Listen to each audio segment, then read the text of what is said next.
Hi, this is Richard with sewing machine tips and tricks. And today I have a Singer 401A. These older machines like this, they normally have the number somewhere in this area, or the model number. Might be right here like this one is, right here. Sometimes they're down here, sometimes they'll be down here. The 300 and 400 series, the 300s come in a variety of different colors. The 400 series, so not just the 401 and 404, but several other ones, they usually have the number in this area somewhere too. Anyway, so I have to get this serviced. So we are going to service it. Let me know in the comments what machine you have. Do you have a 401, a 401A? And do you know the difference between a 401 and a 401A? It's just the factory where it was built. That's the difference. Or is it another Series 400? Or anyway, what machine do you have? Let me know in the comments which machine you have.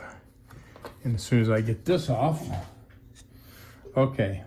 So we are going to start taking this apart. The first thing is to pull it out of this case.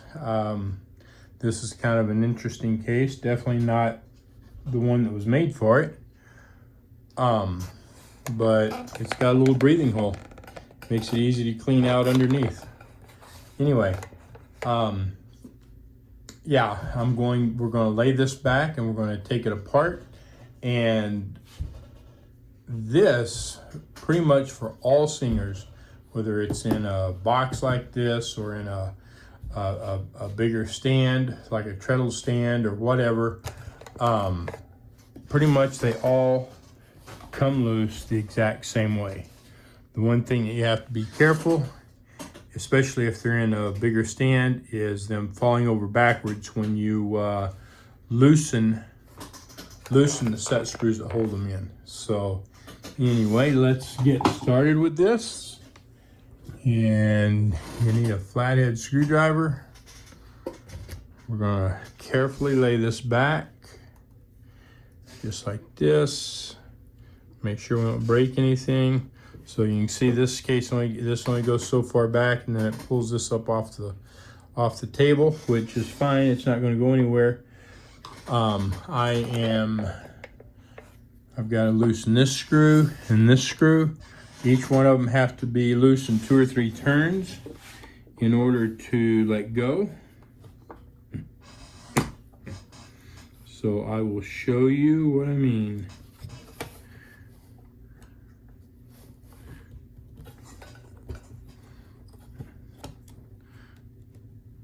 Okay, so when you unloosen those, now sometimes these things have flats on them, sometimes they're just kind of like this, but the thing is it's just got an area where that set screw sits on, and then it goes back to normal size. So if you don't unscrew it far enough, when you go to take it off, it'll hit, okay? So you have to make sure you unscrew it several turns. Anyway, we got that out. Now we're going to move this piece out of the way and continue with the machine. All right, let's take the bottom off first and see what we're looking at. So take our little nut and our felt off. This one has holes in it. There and there, and there and there. I wonder why they put holes. Oh, several of them, quite a few of them. 3, 6, 7, 8, 8 holes.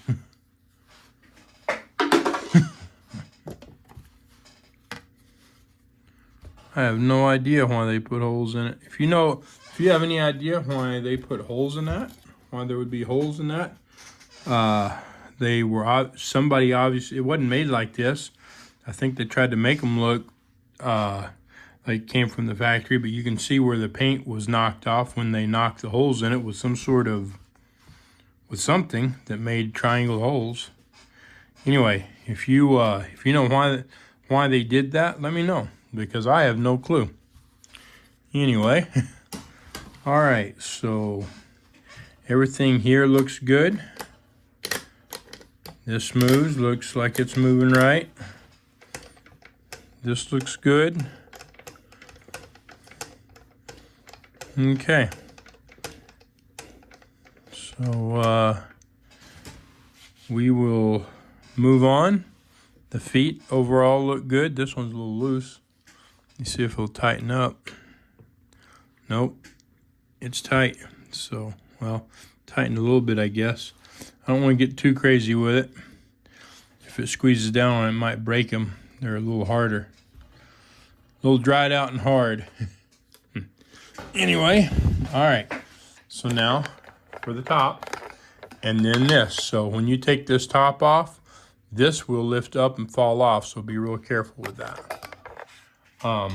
Looks like somebody done something weird with the spool pins. Cut them off, I guess, for whatever reason. Huh. There we go. That one's loose. That one's loose.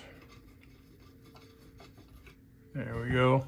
Should just lift up, and you see that just fell open. And if you lift it up, normally, yeah, just like that, it comes right off. So make sure you take that off pretty much right away, because if you turn it over, it'll fall off. All right, so let's take a look at what we got. Overall, it looks pretty clean. I mean, a little dirty, but not bad. Not bad at all. Not a bunch of buildup or anything in there crazy. Let's see. This end looks pretty good. Doesn't look bad. Just does not look bad whatsoever. So if you got any questions on this, let me know. Let me know what questions you have. Anyway, got a little bit dirty right there. Clean that up. But overall, looking really good. All right, so I took a rag and just kind of wiped it off. The outside of it had lint and stuff on it. We're gonna take some things apart here, and I want to address one or two things I've heard that people stated, or I've seen that people stated online that were incorrect. So first of all, we're going to open this, or actually, you know what? Let's take our needle out so that I don't get stuck by it. And then we're going to take our foot off so that it's out of our way. Okay.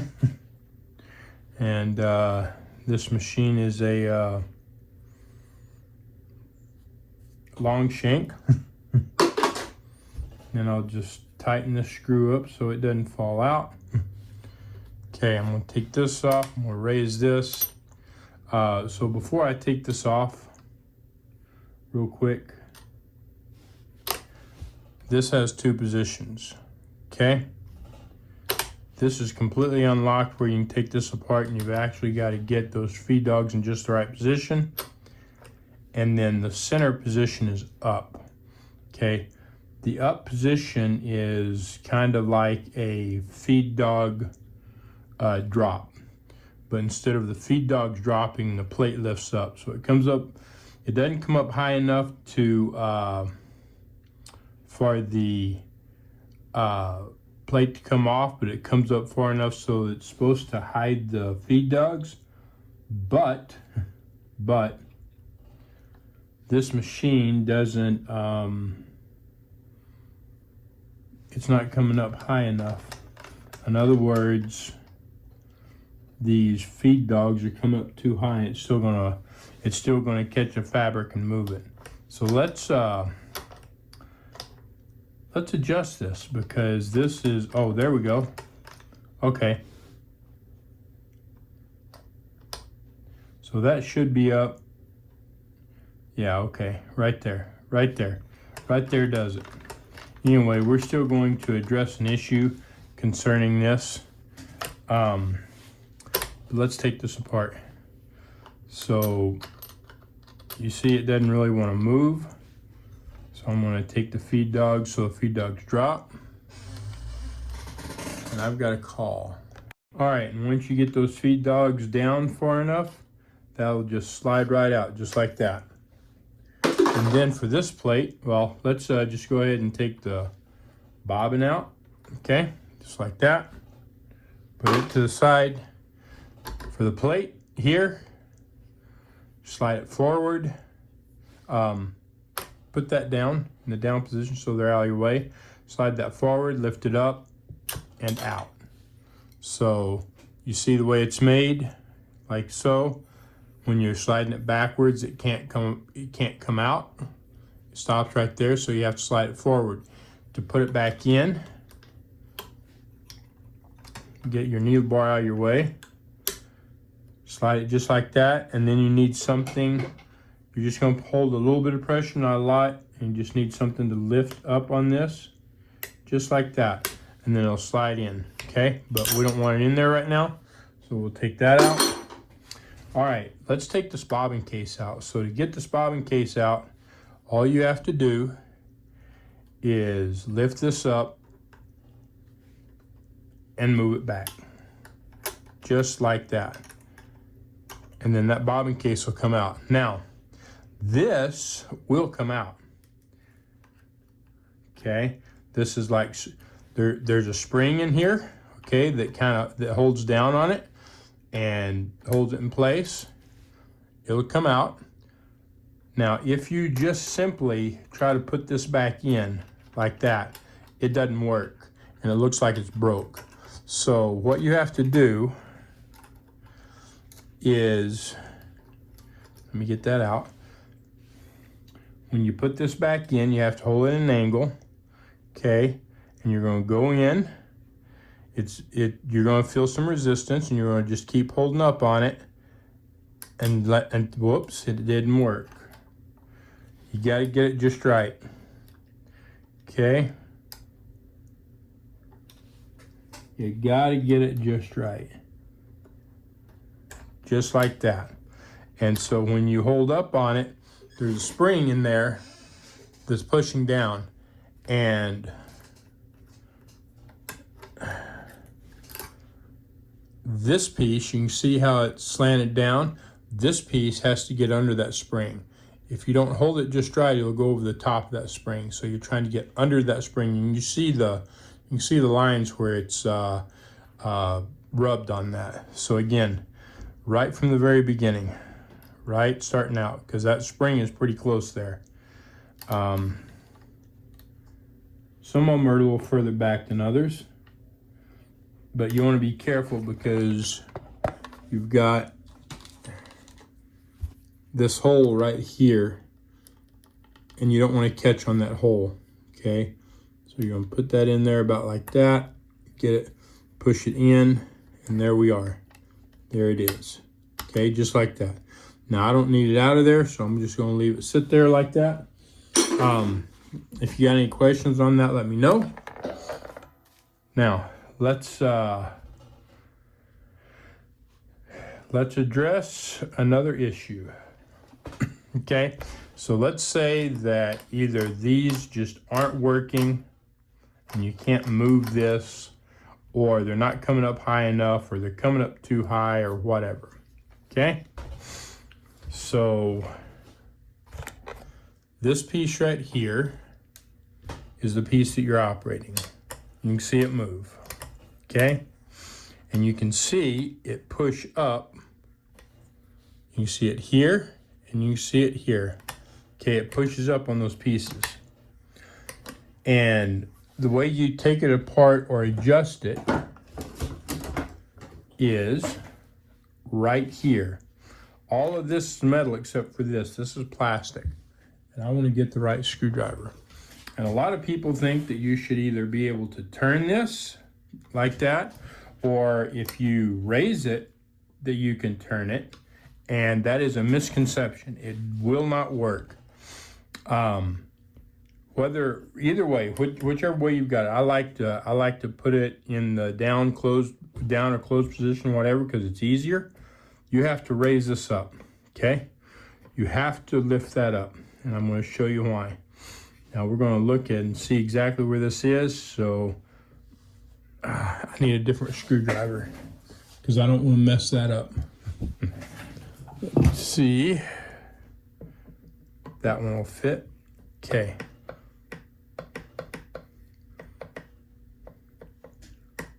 All right. So that is half, 1, 1.5, 2, 2.5, 3, 3.5, 4, and so 4 turns and it came out. So this is kind of like a castle nut, but it's a screw, and you see how it's got these right here, these lines. So this, when it's pushed down, sets in here just like this. So it doesn't matter whether it is here in the up position or the down position. In fact, when it's in the up position, you can see that's going to sit right there. So it's going to make it more difficult to turn, okay? That's not going to turn. Absolutely not going to turn. You're pushing up on it, and it won't turn. So you have to push this up. And so if it's in the down position, it's a little bit easier because this isn't sticking down in that, okay? But you absolutely have to do that to get this apart. And if it's setting too low, okay, so if this is setting too low and it's not raising up high enough, then you're going to screw it in further, okay? You want it to sit in one of these, so you're going to do like a quarter a turn at a time until you get it to the height that you need it, all right? Or if it's too high, then you're going to back it off, and again, you're going to do a quarter turn at a time until you get to the height that you need it.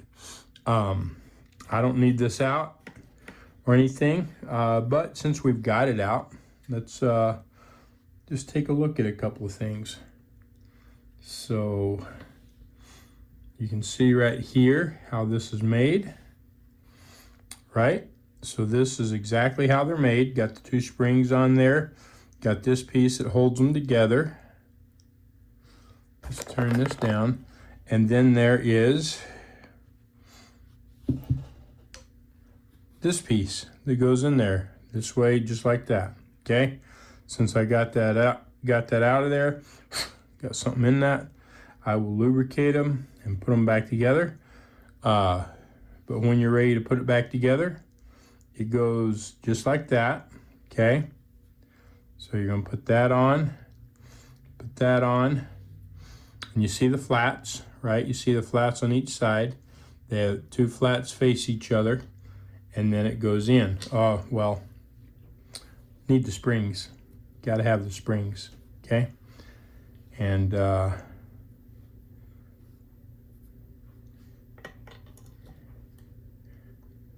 they face each other just like that. And I've got this one too far in. There we go. Just like that. They go in. Okay. Then you put this back on, and you push it up, and you tighten this up.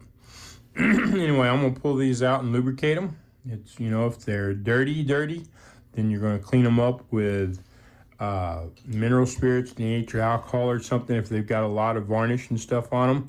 If not, all you gotta do is lubricate them. You don't have to pull it apart like this to lubricate them. You can lubricate them from the top, all right? Okay, so I lubricated them. We're gonna do it again.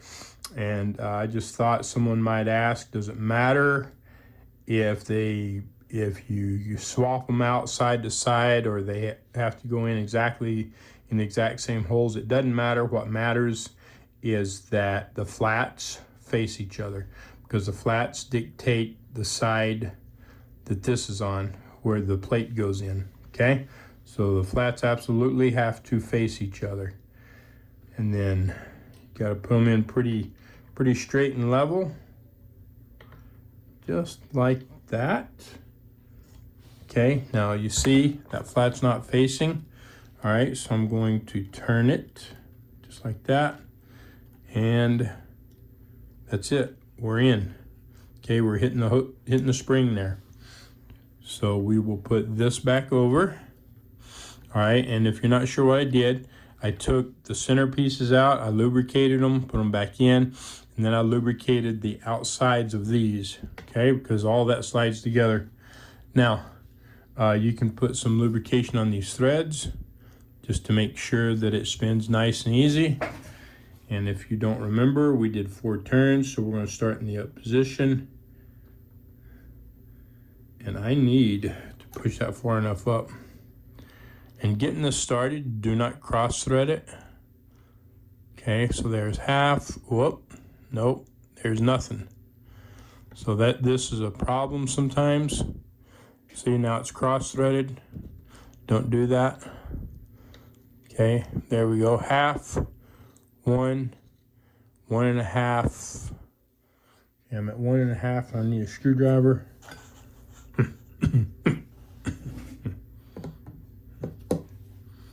2, 2.5, 3, 3.5, 4. Okay, now just turn it so that falls down into it, and we're good. If you got any questions on this, let me know. We're going to take the wheel off, and then we're going to take the motor out. So first thing we want to do is loosen this. Okay, this little screw here is very important as it keeps this motion stop nut or whatever from completely spinning out when you're winding the bobbin. All right, so when you take that off, it'll completely come apart. Just like that. Okay, you've got this washer. I'm just gonna pull it off here just like that. And so this is the way it goes on, but with these pieces sticking out, it can go on this way or turn 180 degrees and go on this way, and we'll talk about that here in a bit. Pull this apart. You got this gear. There shouldn't be any reason that you need to take this gear off.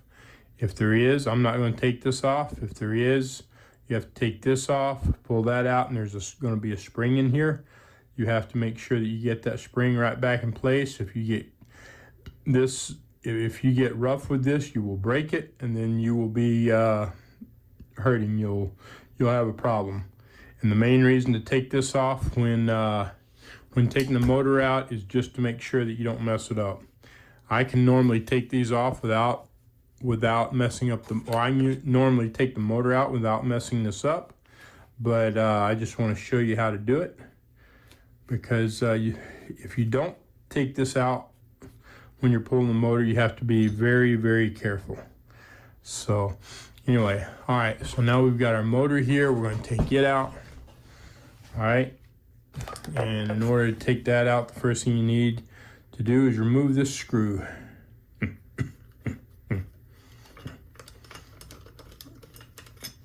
So you remove that and you pull this bracket off. Okay, now that motor should come right out, but sometimes it don't. Sometimes it don't push out, and this is where, if you're not careful, if you don't take this off, you can destroy that gear. Okay, because at this point this motor should come out, and it's sticking up here. It's sticking at top, and I'll show you in a little bit. So the first thing I'm going to do is unhook the electrical.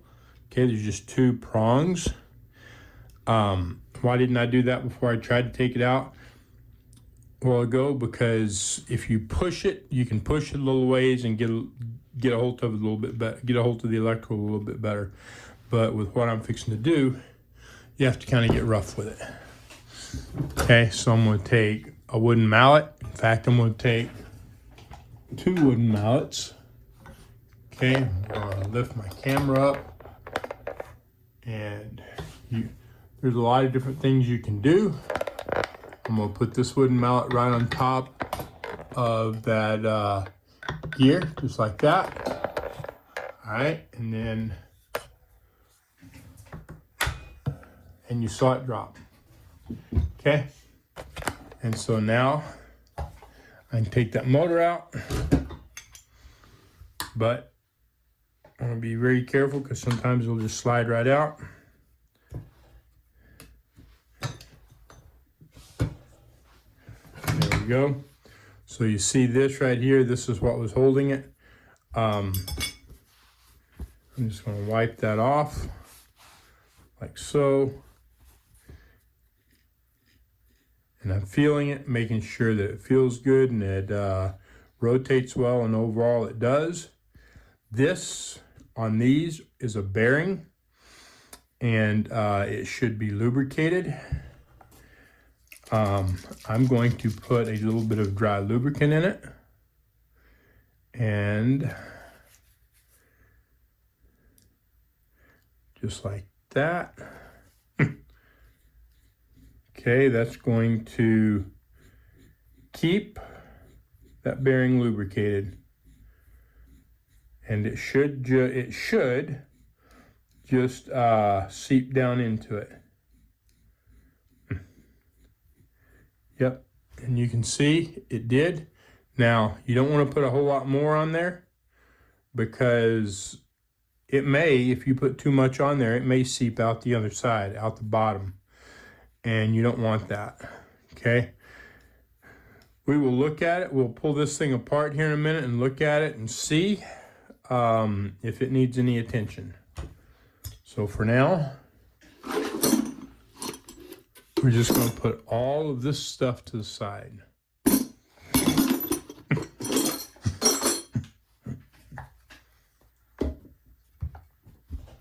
All right. Now, this should not come out. This should just stay there because it's held in place. This is the connector for the foot pedal.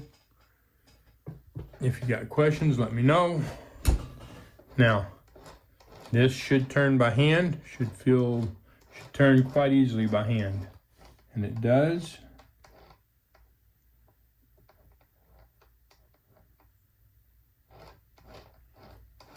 All right. I'm just looking at this, look kind of funny, but it's okay. All right, we're going to lubricate this now. So, I'm going to use oil, regular oil. Actually, before we do that, I see some buildup and stuff right in there, and I want to try to get some of it out.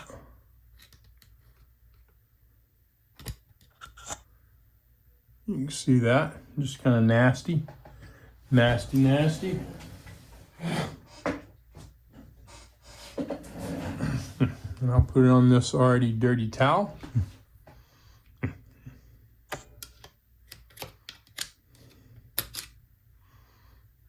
Okay, it wasn't too much, it doesn't look like, just a little bit. And overall, I think it's good. Okay. I'm going to take this piece right here off. This disc, this top disc will come off. I'm going to take it off, get it out of my way. Clean that oil that's drying up on it off. And we'll re-lubricate it here in a bit.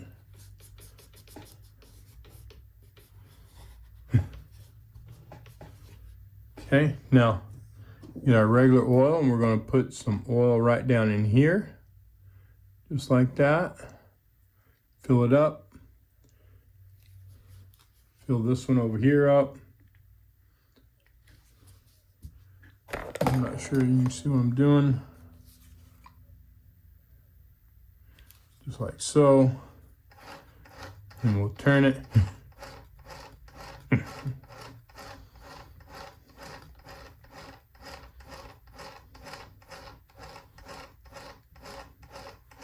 And you can see them both starting to drop. It takes a couple of minutes, but they should drop, and that's lubricating those bushings. Okay. Now we are going to lubricate these two posts. These posts are where the stitch length adjustments move. Okay. We want to make sure that they stay nice and lubricated and smooth. So we'll put a little oil on both of them. Make sure you get plenty. Okay.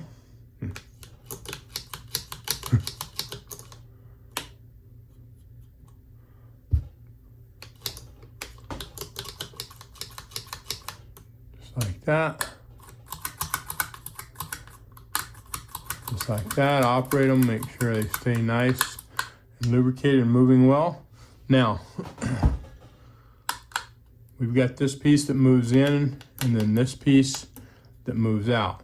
So we are going to put some lubrication on this rod. Let me see if I can get you in a better position to see what I'm doing.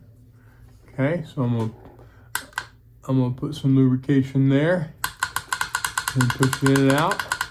Put some lubrication right there. Do the same thing. Okay, and then I'm going to, let's see, right on the other side, just like this. Okay, make sure. And then I will operate that again. Okay, now I want to make sure that this gets lubricated, so I'll pull it out and put some oil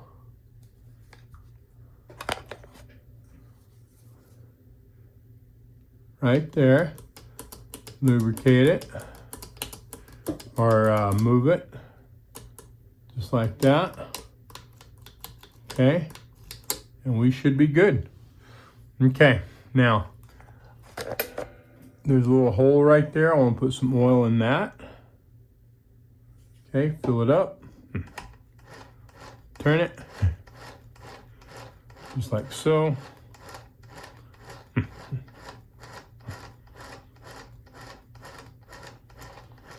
Okay, and I want to get some lubrication right here underneath this. Turn it, and I can't remember. Okay, here we go. Just take that out. Look at that. Look at all that buildup. See, that buildup right there is what causes problems. The miscolorization, that's what you want to remove. That is a varnish. The easiest way to remove that is either with like denatured alcohol or a wire brush. And because there's not much on here, I am looking for my wire brush. All right, so I got my wire brush and we'll just knock it off because I haven't pulled my denatured alcohol out. Don't have to use it on anything else. This is probably the quicker and easier way to do this. That'll clean it up. Help make sure that it doesn't start sticking to stuff. Okay. I'm gonna drop some oil. Well, before I drop oil down there, I'm gonna clean all this up real good and clean this up real good, and then I'll drop some oil down here. Make sure that we get as much lubrication down in there as possible. And we'll put this back together. But we're going to tighten it up tighter than what it was. Make sure that you don't get that cross-threaded. Be kind of hard on this one to cross-thread it, but still possible. All right, and we're going to just tighten it up. Be careful not to strip that. Try and get that hair off there. All right, there we go. So we're good there. All right. Now, we are going to do this end. All right, so we're going to do the needle bar where it comes through here like so, and on the top. That way we get both of the guides real good. Okay. Again, just a little bit. Make sure you get plenty on it. All right.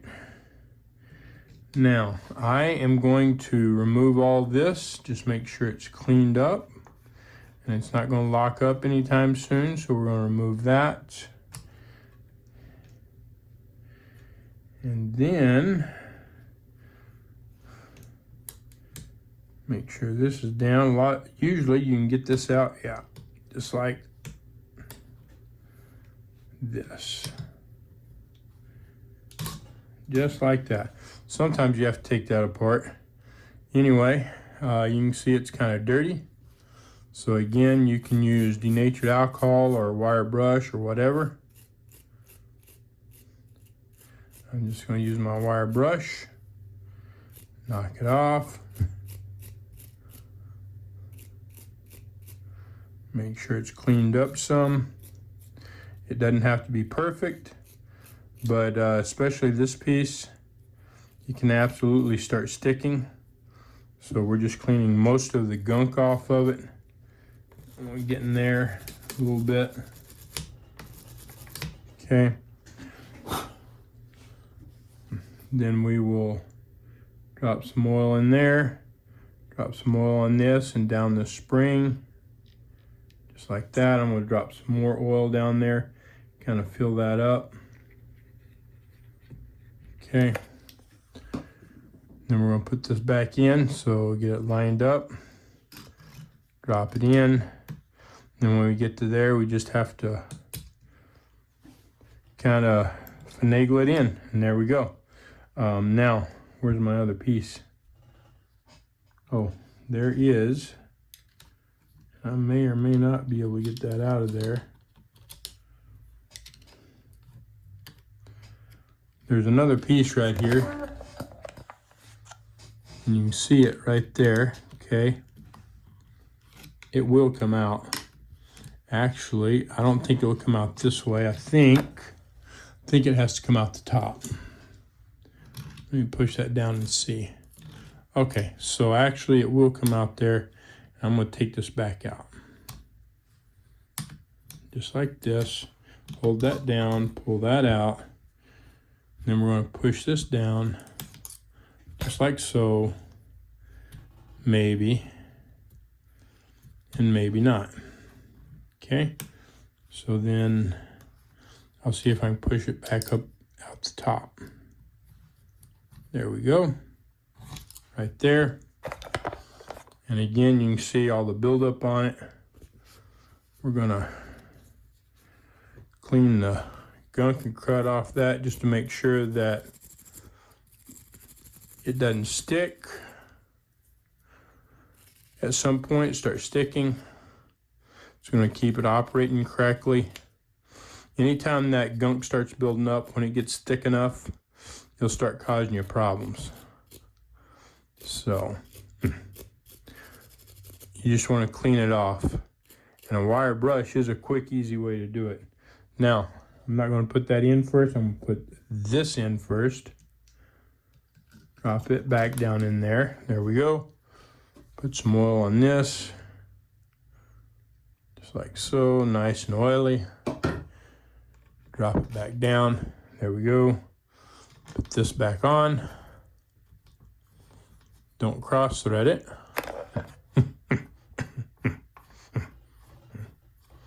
And there it is, working good. Okay, if you got any questions, let me know.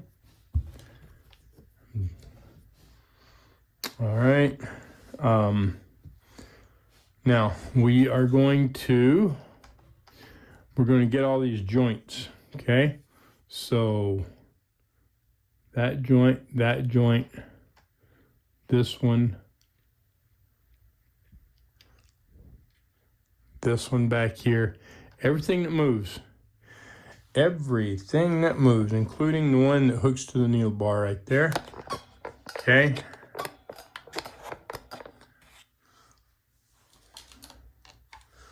So we're going to drop a little oil there, and then that'll move just like that. You see this hole right here? Put a little oil in that. Just like that. There we go. Okay. Now, we got all that lubricated. We got most of the top done with oil. Now I'm going to put some dry lubricant on this. You can use oil. You could use a little grease. That's what they had on it. I'm going to use dry lubricant. I like using that myself. So this goes on the gears. Okay, I'm not putting it in those holes. I'm going to put it on the gears and the lobes. So that right there is a lobe. Not in that hole, not in that hole, but right there on that lobe. Just like that. And on that gear, just like that. And we'll turn it. And we'll add a little more. Just make sure that we're good.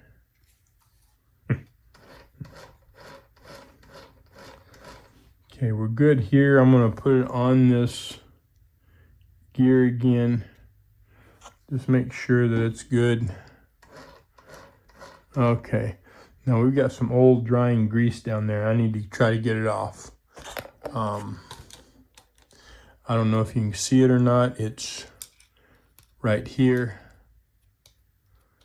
Okay, so I think you can see that on that Allen wrench. I'm just going to take an old dirty rag, and you can remove this, but you got to take all this apart to do it.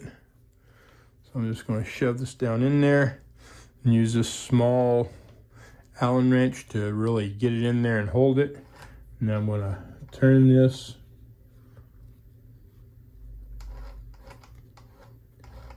And I should have that in there so that it's cleaning it up. Let's look and see. Well, that definitely looks a lot better. There's still some in there. So we're gonna do it again. Actually, you know what? This one can be removed without, there we go. So you see all that grease. Yeah, this one can be removed without taking that apart. Okay, so I'll not just take all this grease off there. I forgot about that. I was thinking that it was hooked to that, and it's not. So just use a rag and something to clean that drying grease up.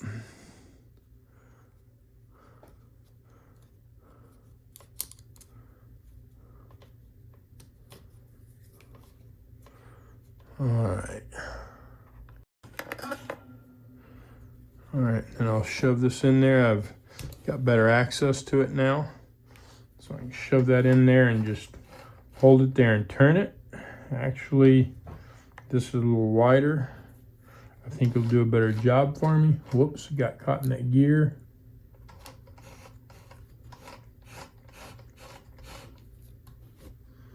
There we go. Cleaned it up pretty good. There's a little bit right here, right there. Take that off. Now there's another gear right here. And we are going to, that's the gear that turns this. We're going to get some dry lubricant on that. In fact, I'm going to move this out of my way so I can get in there better.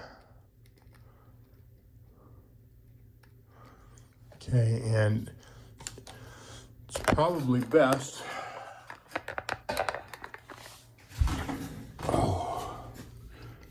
to put it on while you turn it, or turn it while you put it on. That way it won't just fall down in the bottom. Not as much anyway. And it will get more of it on the gears.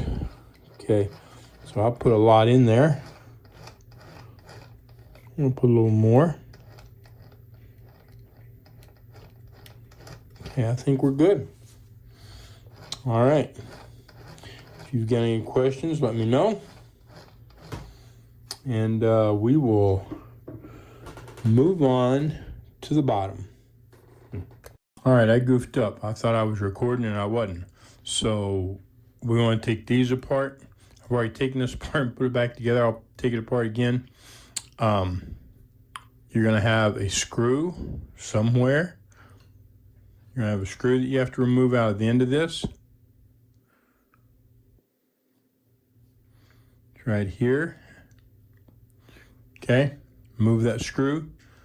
This washer will be on the end of that. Remove that. Make sure this is screwed up so that you don't lose it, and then you'll just pull it off, you know, like that. All right, take these 2 screws out.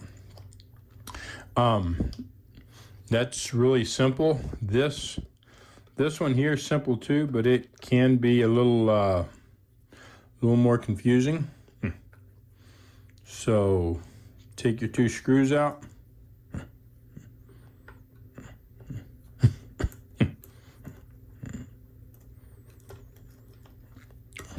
All right, now you need to pay real close attention. Take pictures if you need to or whatever, but you have to remember exactly how this works, how it goes back together. So take that off. We're going to take this out, okay? This goes just like that. The smaller side goes to the right, bigger side to the left.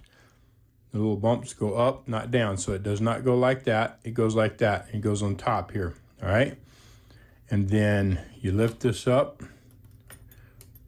Oh. You lift this up and you pull that out. And it was in there just like that. It wasn't like that. It wasn't like that or like that. It's like that, okay? Clean both of these up. I've seen these where they're really dirty and you have a lot of cleaning. This one's not. Once you're done with that, then you want to add a little bit of oil to this joint right here. This one's not dirty. I didn't really have to do anything. All right, we're good. Now let's put it back together. So like I said, this goes in first, just like this. We'll drop that in. Now when you're trying to put this screw in, if that's like that, you're not going to get that screw in. It has to come all the way back over here like that. And we'll go over that in a minute. So again, the smaller side to the right, turn that, put it in, drop it down just like that. Now the throat or this plate, drop that down. Now we'll put the screws in. Start with this one over here. Get it started. We'll do this one. So again, if this is over here, you're not going to get this in, all right? So just move it over here just like that. And it will go right in and get started. And now once we got them both started, we can go ahead and tighten them up.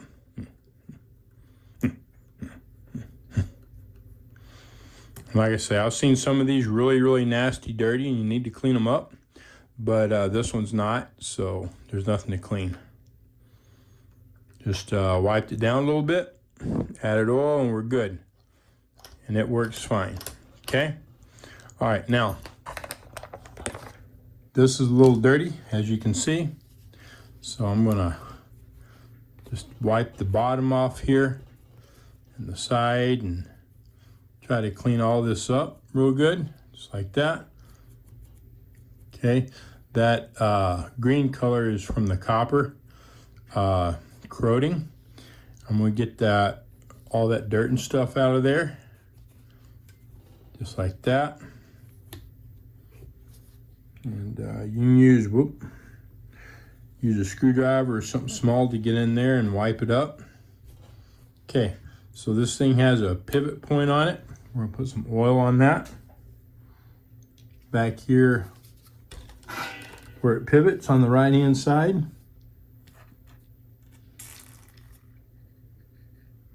Just like that. Okay, got oil on it. Now, on the left hand side, there's a pivot point also. So right up here, we're just going to put oil right here and let it run down and move it up and down again. I don't know if you saw that. So let me see. All right, so I just hopefully you can see that. I just put it like right there, just like that, and then move it. All right, now right here is a slide. That piece of metal in there is one of the pivot points, the last one I just talked about, but it slides. It slides in this, and that's what affects your stitch length and your reverse. So we're going to put a little bit of oil right there on that slide. Make sure that it keeps going. You can see it sliding back and forth. Okay, it doesn't take a ton of oil, especially if it's not real dirty. Now, we can put all this back together because we're done with that. So we'll start by putting this on. Put that. This has to go on there, and we can go up. Get that grease off that I got on there. All right, and we'll put the screws in it.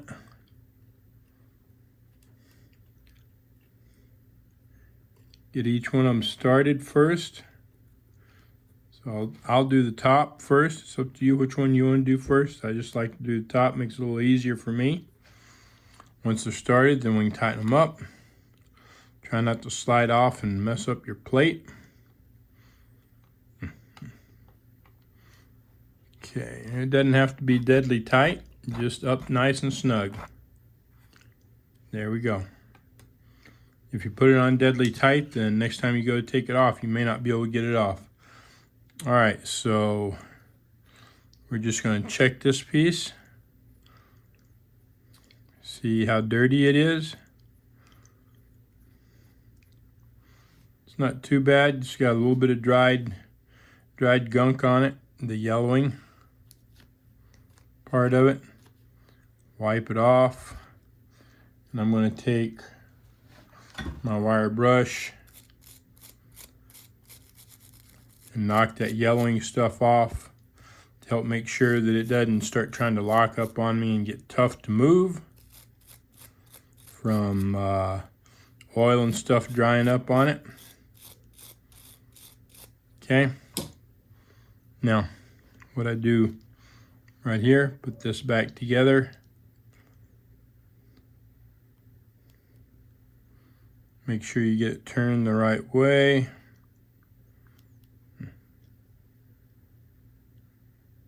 Okay. So I'm turning it the wrong way. I'm having heck getting it on there.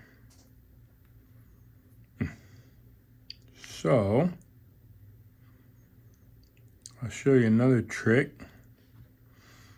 You can slide this on there, okay? Just slide it up. Usually we'll go further, there we go. I'm gonna take it further up there like that. Make sure we get this the right way. I think it goes like this. Slide it on there. And then, well, usually that works.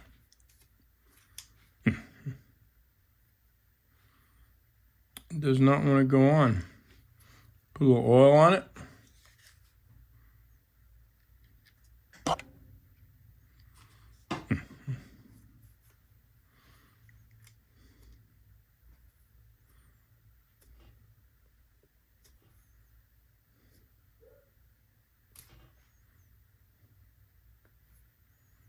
Wow.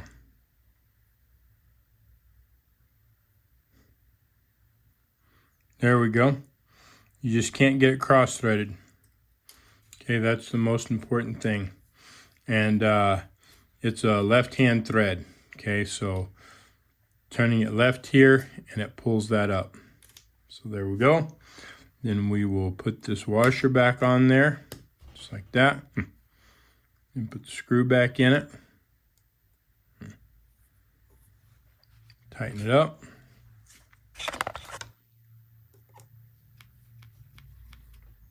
There it is. It doesn't have to be deadly tight, just snug. Now, this hole, this hole, this hole, and this hole, not these two, this one, those are all oil holes. And I like to flood them heavily to get the junk out of them. Sometimes there's junk in them, sometimes there's not. Okay. So there's that. That doesn't look bad. Then we're going to do this one. That doesn't look bad. All right. We'll turn this.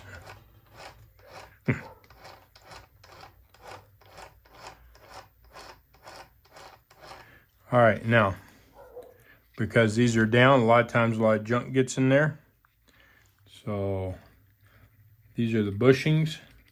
You can see some junk coming out of there. I've seen a lot worse than that.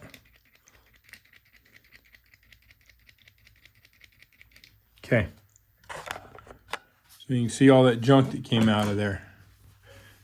Now just wipe it off. And then we'll do this one over here. Same way.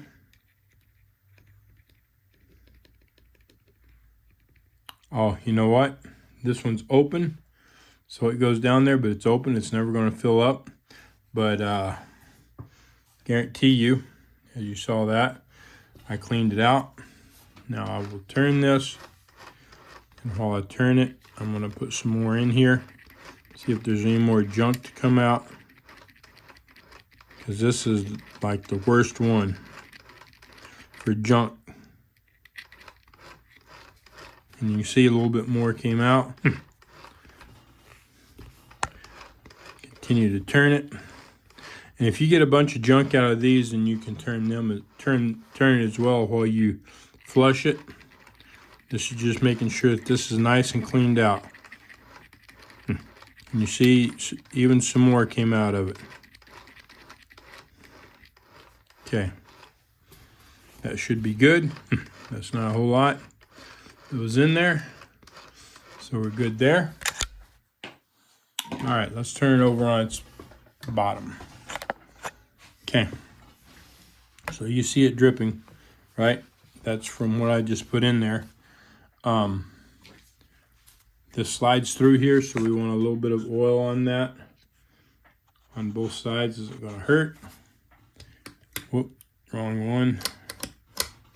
Just like that. Okay, we're good. Now, we're going to do everything that pivots, that turns, whatever. Okay, so we're going to put oil here, and this is actually an oil hole right there. This is a pivot point. We're going to put it there. There's a hole there, and I'm going to put it there and there, and I forgot to put it there. Okay, this pivot point right here, where this pivots back and forth. All right. Then over here, pivot point here, pivot point here, pivot point here. Okay, pivot point here. And then there's another one straight up from there. Okay, you want to make sure you get that. This is your feed dogs, and then this pivot point right here, right there, get that. Just like that. Okay. So we're good. And we've already oiled these from the top, so they're good. Now, the only thing that we want to do now is lubricate the gears. Now, seriously, you can put oil on them and be done with it. You can put a little bit of grease on them and be done with whatever. I like to use dry lubricant. I just think it works better. So put it on there, just like that. I'm going to turn this backwards while I put this on right here, so that it pulls the lubricant in instead of taking it all the way around first. Okay, there we go. If you've got any questions, let me know. Okay, now if we look up there where that motor was at, right in there, you may not be able to see that, but there's a bunch of gunk, wet and drying oil. So I'm going to just clean that out. I'm going to take the screwdriver and a rag, just shove it up there. Twist it some, twist it around. Clean it out. All right. That looks pretty good. Okay. That is, now you can see that's turned gray already. That's that dry lubricant. Okay. Just from the dirt and the metal and all that and the grease that was already on it. I think somebody used a graphite type grease on it, which is fine, I guess, but that's not what I use. Anyway, okay. If by chance you need to change your light bulb, you take this off.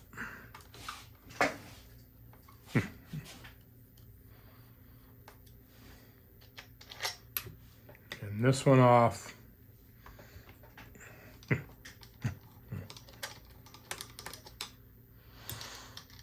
Now you want to be careful here. This should just slide out, okay? And you've got this glass. You've got this glass right here. I'm going to take this off and clean it up a little bit. So you should just have to loosen this. You want to be careful not to break that glass. Loosen that up so it falls out, just like that. You've seen how that fell, so you don't want to be holding it over concrete. Now you see the crud and crap on it. You can use a cleaner or whatever. This is hard glass, so I'm just going to use this. Now I wouldn't use this here, okay? But on this side, it's just fine. Get that crud off there, just like that. Okay.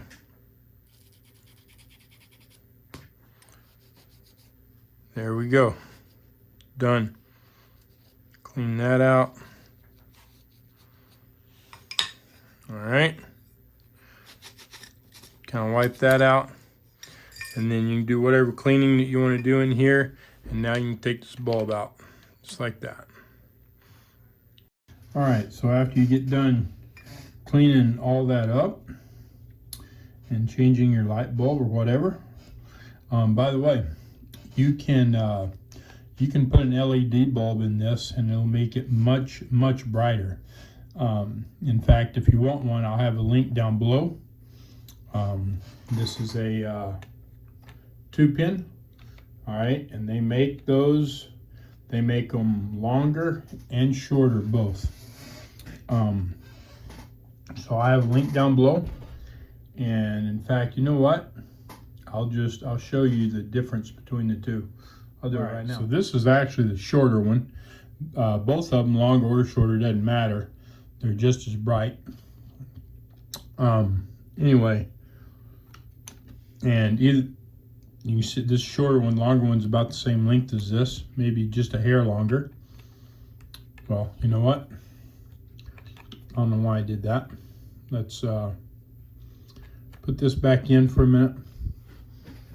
And then, let me see, I need to plug it in. Plug it in.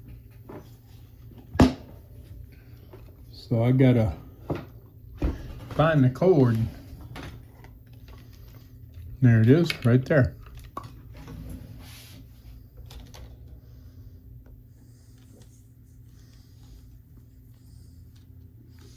Get this plugged in, like so.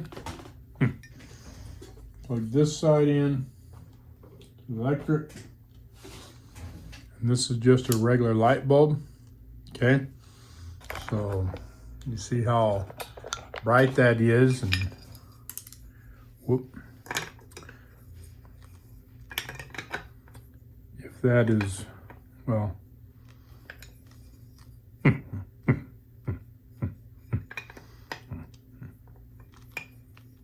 something's not working. It don't go like that. I've got it upside down. Anyway, maybe because I don't have the glass on it. But that kind of blocks it out so you can see how bright it is. Now, before that gets too hot, turn that off. And we'll take that out. Put this little one in there.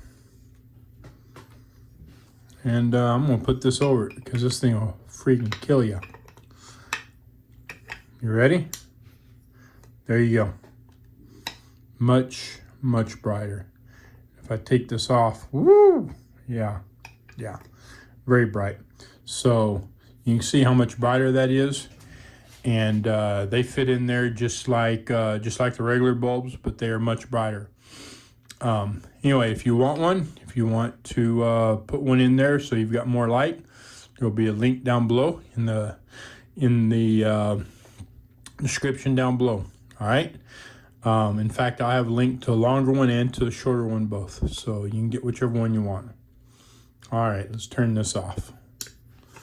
And I will put the other bulb back in there.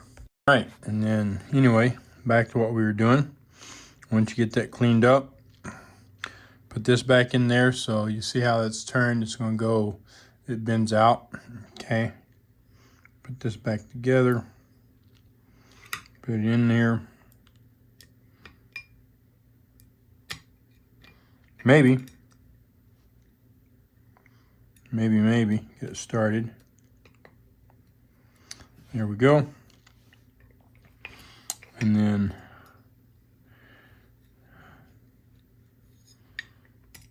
whoops, putting it together wrong. I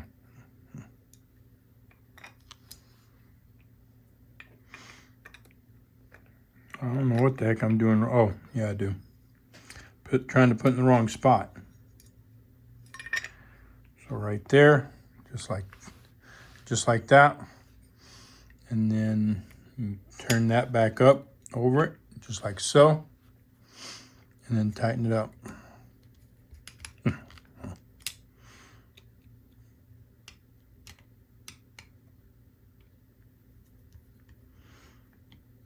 Get it nice and snug.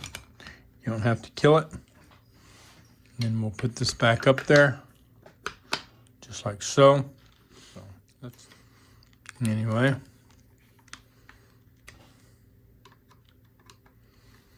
Okay, that's back together.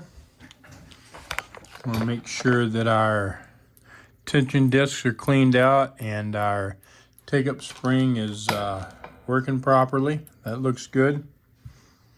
Use this little brush here. Clean that little bit of dirt right there up. Okay. And then look in here. Lift that. Take this to 0. There we go. Make sure this looks good. Now it's not opening real good. It looks kind of dirty in there. So I guess I'll take it apart and make sure it's nice and clean. All right, so I've got this basically on 0. We're going to push this in, unscrew this, bring this out. Be careful, don't lose anything.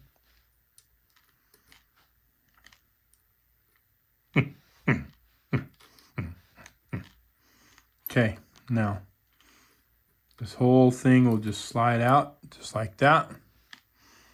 Okay. That looks pretty good in there. It's not all messed up or nasty looking. I don't think. Let me get a flashlight and make sure. Yep, looks good. Got a little bit of junk right here on the front of it. Knock that off. Okay. Now we're going to take this apart. So that was stuck in there. That can mess with your tension. It's a little bit of lint and stuff. All right. So you need to clean that out. You notice that there's 3 tension discs. So there's a couple of different places that the thread can go between either set of them. All right. Make sure these are clean and that is out of there.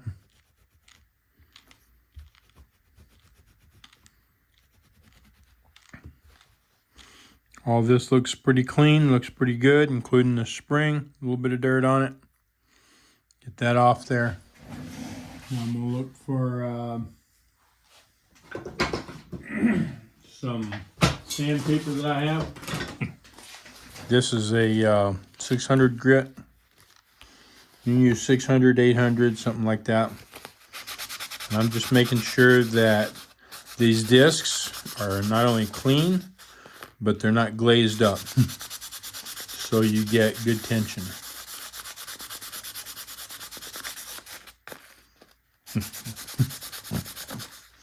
You don't want to use a real fine sandpaper like 1,000 or 3,000 or 5,000 because you'll cause these to be glazed over and you won't get very good tension. Okay, at the same time, you don't want to use a 50 or 100 grit neither, because the tension discs will just destroy your thread as they go through it. You know, 600, 700, 800 grit, that's good sandpaper to use.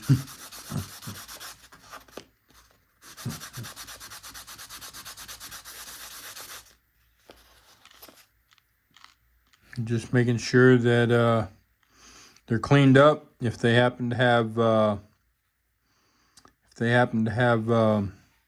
grooves in them from the thread, you don't see it very often on domestic machines, but I've seen it once in a while. Then you need to sand them out, get rid of them, because that can reduce your tension when your thread falls in those grooves.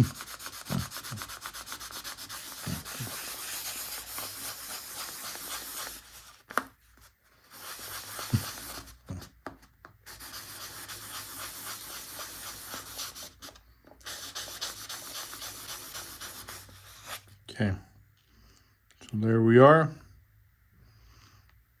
That looks pretty good. All right, now we want to put this back together. So we need this. Let's see if I can remember how to do this. I just took it apart, didn't I? All right, so we will put this on here, just like this. Okay. All right, so I've got these three things falling apart on me. Just like that, I'm going to turn this whole spring thing down, like so. Push it on there. Now I'll pull it up to here. I want to make sure it's got spring. I want a little more spring than that. So let's pull it off. We're going to turn it. That may be too much spring. So we're going to put it right past there. Nope, feels good. Okay, so maybe you don't understand what I did.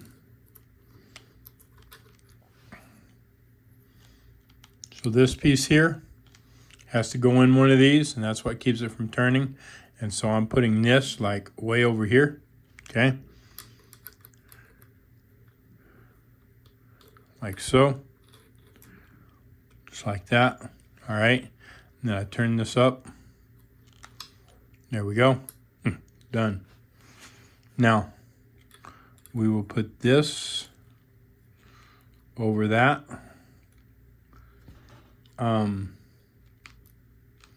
But I done it wrong.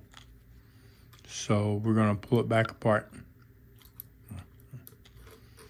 Okay, so this absolutely goes in there, like so. That's what I done wrong. Try this again. Put that in there. This turns so that, oh heck. You can't even see what I'm doing. All right, so let's try this again. Okay. So we're gonna put this back together. So we take the 3 discs and we put them in here like so. And we're gonna put this on top of it like so. This is gonna go way over here. So I'm gonna turn this like so. So that this is way over, okay? Because we need to get the right spring tension on that. Now, I want to turn this back over there, just like that. Bring this up. It'll sit there, and we got a nice spring tension there, okay? Now, this will go on, but you know what? We might have a problem. Yeah, we do. Well, no, that ain't it. Oh, no. We're fine. So there's a little rod that goes in here. I need to make sure it's in there because I didn't see it. So here we go. Pulling this out one more time. Okay.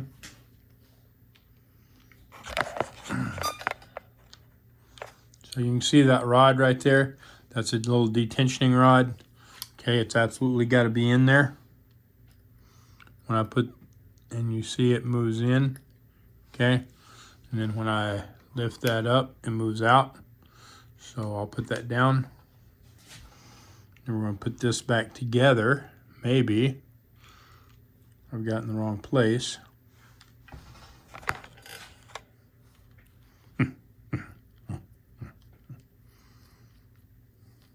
Try this again. Put that together, just like that. And that, no. Like that. So the spring was in the wrong place. And I want that to turn a little bit more, like so. Okay. Now, this goes all the way up here. The main thing is that spring doesn't turn. Where it's hooked at doesn't turn. Now, all right. So I've got that. And we've got spring tension like we should have. We know the rod's in there. Now we will put this in. We want the plus and minus up. Just like so. Now we'll put the spring in there. This will go with this up. Like so. Now, see this? This little piece right in there catches on that, and it needs to turn this way to increase the tension. So I'll kind of turn it this way, and then I'm going to turn it all the way back, just like that. I'm going to push it in, and this is going to go in with that little dimple sticking inward. All right, I'll let it out there. Now let's see. We're going to take it to the least amount possible that we can. Okay, a little bit more.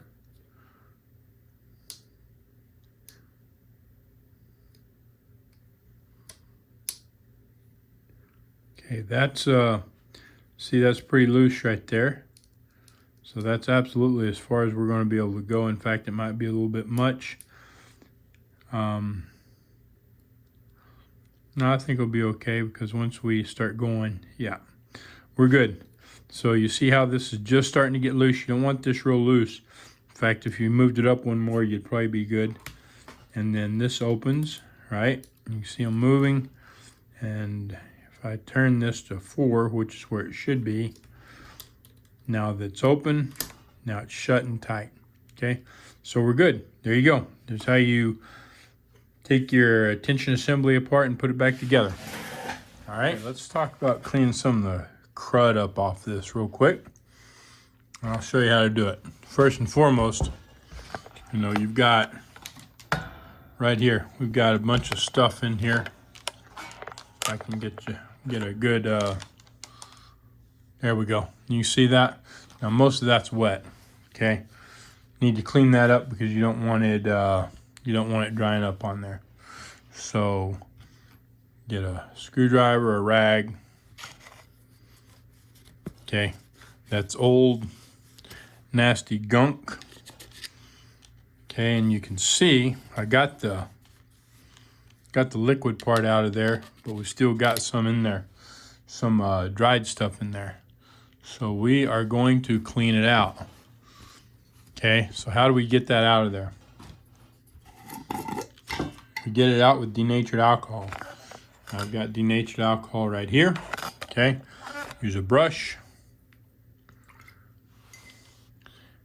We're just gonna wipe it in there, just like that. And you see, it is disappearing quite quickly. And then when you've got it cleaned up, and you can just wipe that out of there. Make sure I've got all that nice and clean.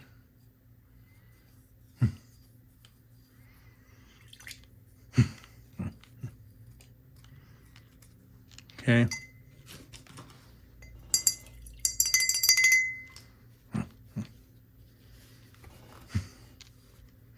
So for the dried varnish and stuff, that works great. And then I can just go in there, take that around. There we go. Got a little bit over here that I want to clean up. Right in here. It's not real bad in here, but I want it cleaned up. So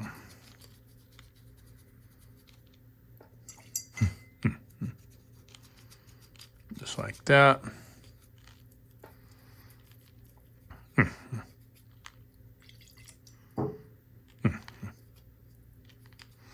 And no, denatured alcohol is not going to hurt this paint. Now, it's not going to hurt the paint. This lighter stuff, it will damage that. So you got to be real careful with that. Okay? But the darker side, it's not going to hurt it.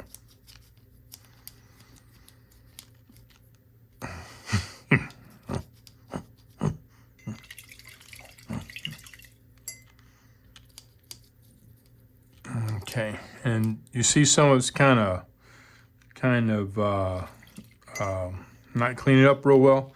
That's because it was wet. It wasn't completely dried, and so in that case, mineral spirits works better. Denatured alcohol is not good for cleaning up wet oils. Denatured mineral spirits is. It will clean it up to some point, as you're seeing. You're going to have to use a rag, and it'll come off. But normally, mineral spirits does a better job on the wet stuff. Get that out of there. And this don't absolutely have to do this. This is just what I want to do. And get as much of that crud off my brush as possible that I got on there, that wet oily crap.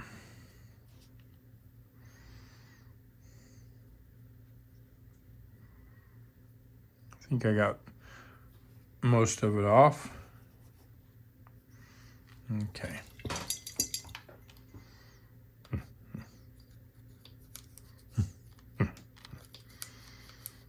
There it is. Denatured alcohol will dry up somewhat quick in the air, but not real fast. It doesn't dry up fast enough that it makes it hard to clean. All right, so we got that. Now, let's look at this. You can, whether you want this cleaned up or not, it's up to you. I normally clean it, make it look better. And in these cracks, it can be hard to get out. And a lot of people just don't mess with it. And even using denatured alcohol it's tough. But it will come out. I removed it from several. But it takes some work. Okay, so I've kind of got that on there with this brush. I'm gonna get a different brush. It's not really the brush I want.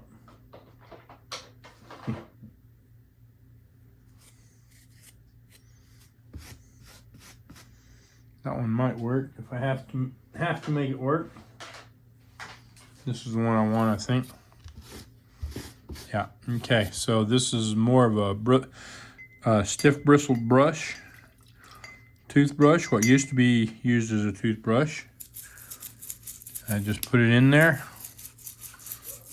And you can see now all the crud. I'm gonna move this out of my way.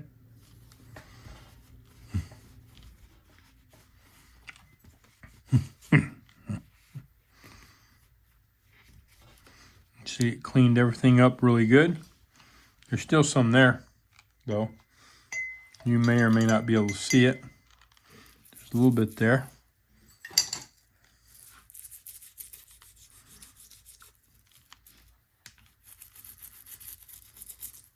Anyway, it looks 100 times better than what it did. Now, I don't know if you noticed or not, I got some alcohol down there. I'll need to clean that out. And the way I'll clean that out is just flush it with oil. And it'll push the alcohol out of there. Okay? But I'll do that after I'm done here. Clean all this off.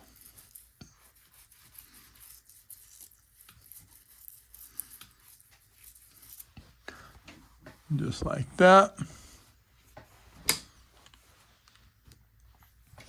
Turn it around. Do the back.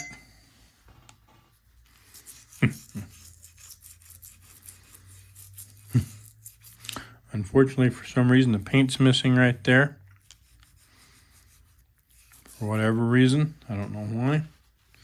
But it's not going to hurt it any. Just clean the crud up off of it. Okay.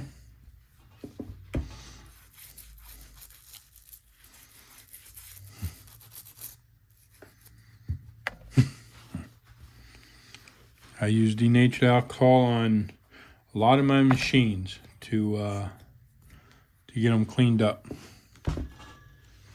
Okay, you see some more right there. And I haven't even put it back in the alcohol, my brush. You can see it's still taking some off, but I think I need to again. Okay.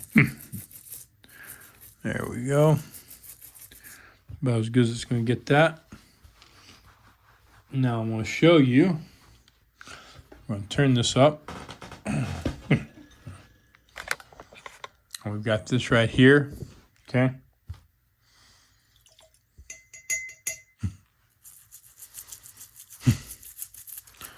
We'll just rub this on here, all in this area where all that stuff is, and you can see it coming off already. The alcohol just rips it apart.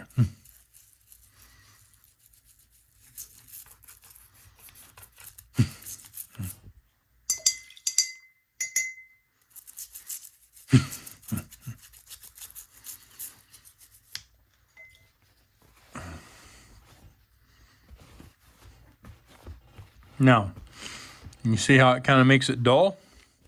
So if you want to make it shiny, all you got to do is use some car wax. I use car wax with carnauba in it. Anyway, I'll have some down. I'll put the stuff that I use down in the description below, so you can get it if you want it. But that'll shine this right up. Okay. If you got any questions, let me know. By the way, this right here, that denatured alcohol can rip this off there. So be real careful with that, where it says Singer. Okay. Be really careful and don't get your denatured alcohol on these darker letters, because it will tear it up. Okay, I'll show you here what this will do. So we want to be real careful. We're going to clean this right here up. Okay.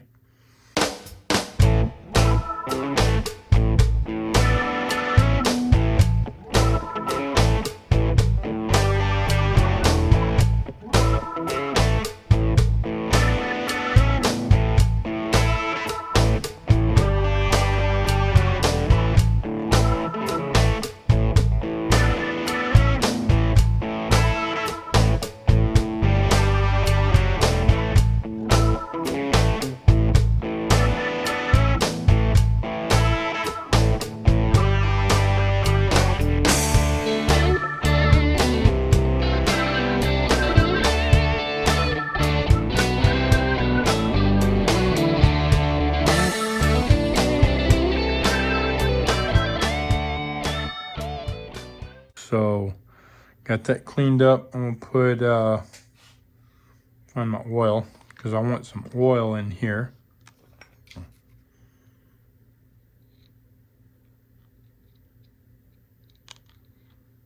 Just like that, where it moves on that. I want oil there. And then we'll have dry lubricant on the top.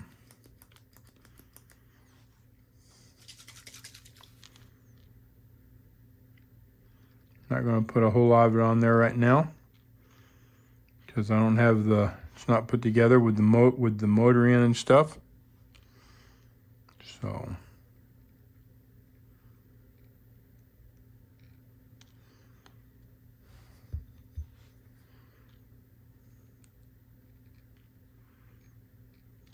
okay, we'll just let that sit there. That out of there.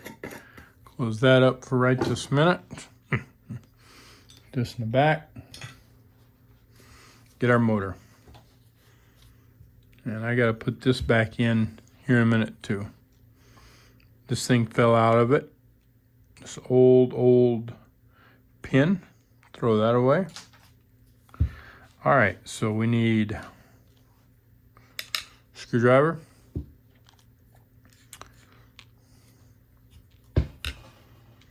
All right, so we're gonna take one of these motors apart and show you how it's made, show you how to clean it.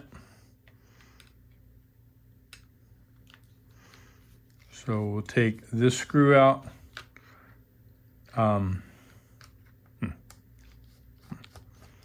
Just like that, and that removes that. This screw,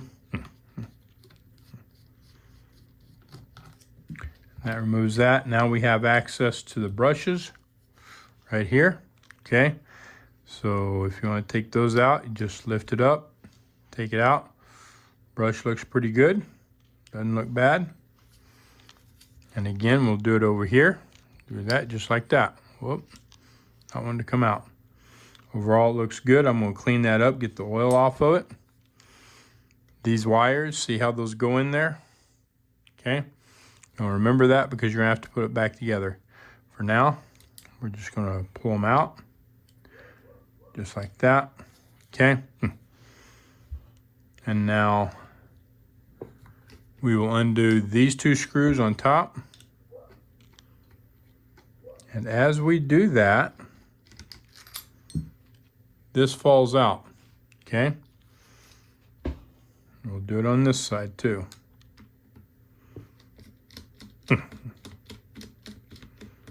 Okay, and the other one fell out. Now I'm just going to dump the two screws out. Now, we got some parts here that we need to be careful of. Okay, we don't want to break these wires as we're pulling this apart. Okay, and if you're not careful, you can absolutely do that. All right. And as well, these leads. Okay, the leads that go in there.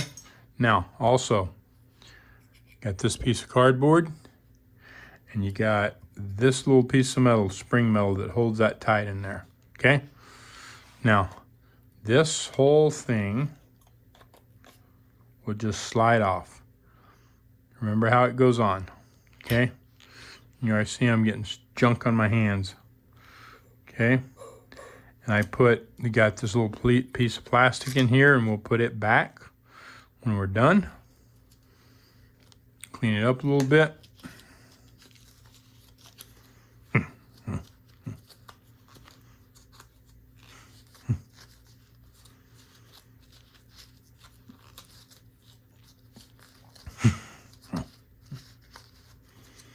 Okay, now, you don't see any of that dry lubricant that came down past that fan because it looks like there might be a little bit of it right there, but it dries up. So let's take this apart just for the fun of it. So on this one, they're not all the same. On this one, we need to remove this screw or this nut, okay? You can get the right size wrench for it. Normally, you can use something like this. I'll hold the bottom of it. There we go. Just don't squeeze too hard. If you have to squeeze it, you'll break it. All right, we got that off. Now we need to get a small screwdriver. And this can be difficult sometimes. Small screwdriver.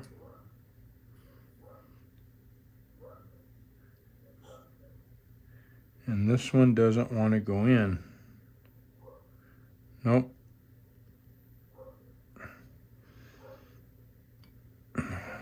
Yep. I gotta get a different screwdriver because I don't want to tear that up. All right, so like I said, we need a smaller screwdriver. I went and got one. We need to loosen this, need to be careful not to tear this up. Can't really put our hand here or we're liable to hurt our hand. So we're gonna lay this down flat. Hold the armature back here. Put this in here, like so. I'm gonna push down, making sure that I hold this nice and tight so it can't turn. And there it went. You heard the pop. Screw let go. I screwed it out several turns.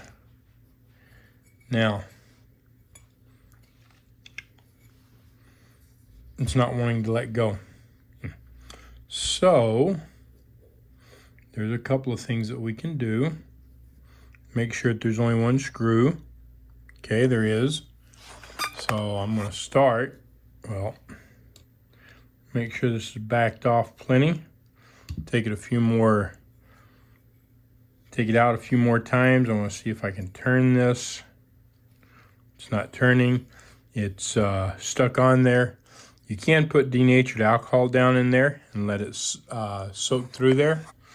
I want to try to get it done a little quicker. Hold this just like this. Use it's a wooden mallet.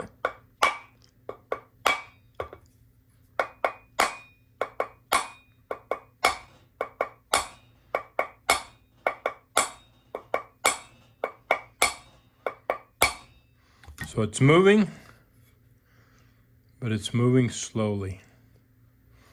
Okay.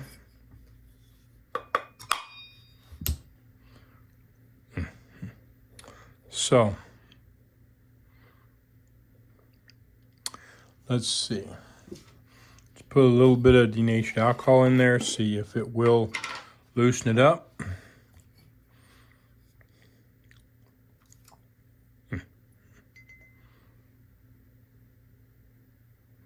See if we'll cut through it.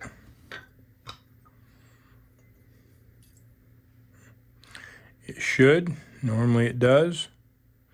Sometimes you have problems. Okay. I got some in there. We'll just let it sit there a few minutes.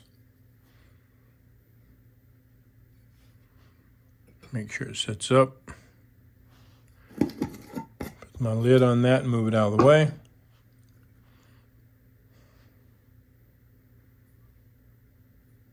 Okay.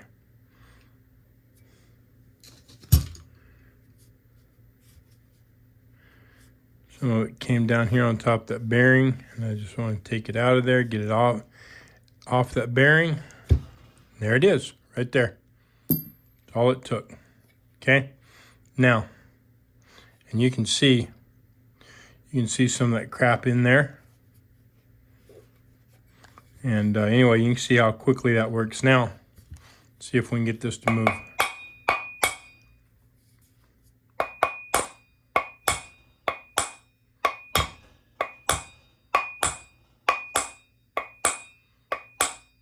So it is moving.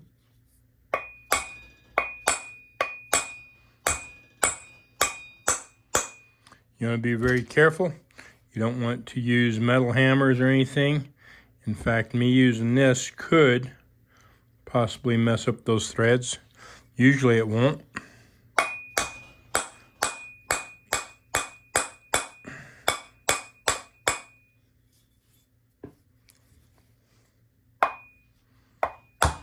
Ouch.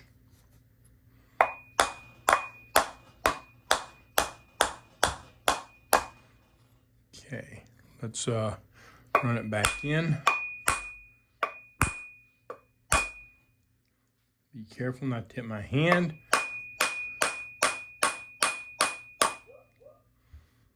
Okay, yeah, it's definitely stuck on there. Not wanting to move.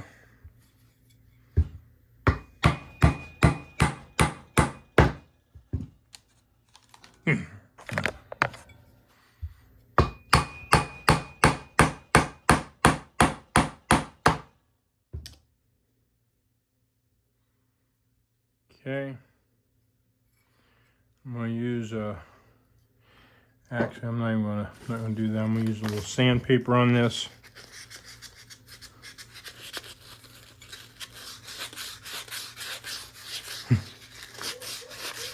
I clean it up some. I'm not gonna do a lot. Just enough to kind of break the crud up on it. Wipe that excess crap off of it. Now we'll put a little oil on it, like so. Try it again.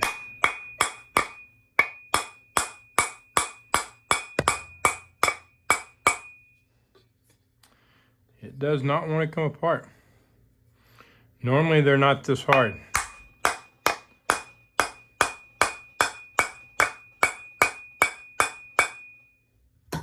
But this one is quite tough to get out.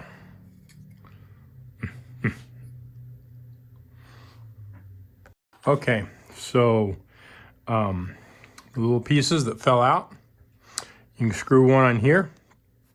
It screws on the end of that shaft, and that will help better protect the threads. It will also help you get it out. It is smaller than the overall shaft size. So now that I've gotten it down far enough that, you know, I can't really knock it down any further, put this on there and I'm going to just screw it all the way up. Okay, I'm not going to leave it partially. I'm going to screw it all the way up so I've got all of the threads. All right, so just to be clear here, I've been banging on the end of that where the threads are with a wooden mallet, because, or a rawhide mallet. Because this is rawhide and that steel, I wasn't really worried about messing them up. It would take a hard hit. But now we put this on there, and we're going to bang on this. If we don't have enough support, it'll push right through those threads and it'll tear the threads up probably on this piece, because this is the weaker threads. So I have taken it all the way down as far as I can, so it can't, so this threaded piece can't push any further. Okay, so it's not going to tear it up.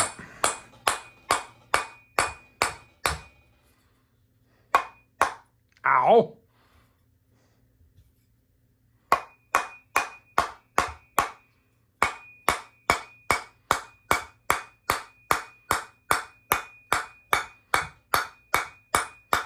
Holy cow, man. Holy cannoli Batman. This is just almost unbelievable. I've never had one this tight. Usually once you get it moving, it just comes out. But this one is not.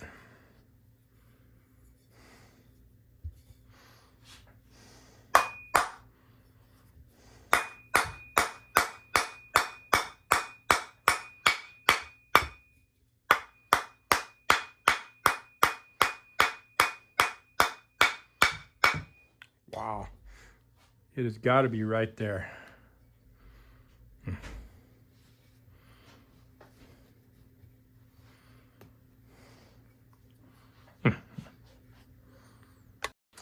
All right, I got it apart, and I had to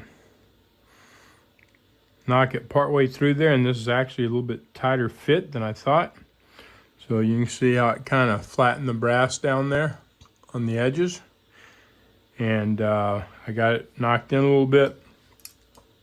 I held it. You can see where I grabbed it right there, just like that. And then I just unscrewed it because this was still kind of in there, and it pushed itself off. Now this, it didn't hurt this. Take this end, and it still fits in there just fine, just like it should. Okay. It doesn't just fall out like it was. That's okay. Doesn't need to. We're good. Now, overall, this looks good. We're going to take a little bit of sandpaper, clean it up, make sure that there is not any long-lasting grooves.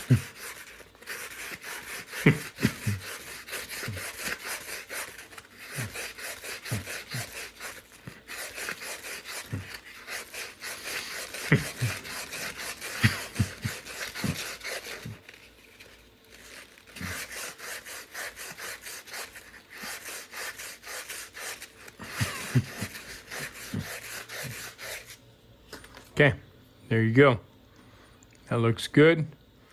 Just need to make sure that the copper is out of those grooves, okay? Because you don't want it arcing. The more arcing you get, the less power that you will have. The less power for the output of the motor that you'll have. Because you start getting arcing, and it can go all the way around and arc from one, instead of arcing from here going through and coming out, just arc straight around. And that reduces the power that the motor puts out, because it's got to go through here to create the magnetism to push the motor.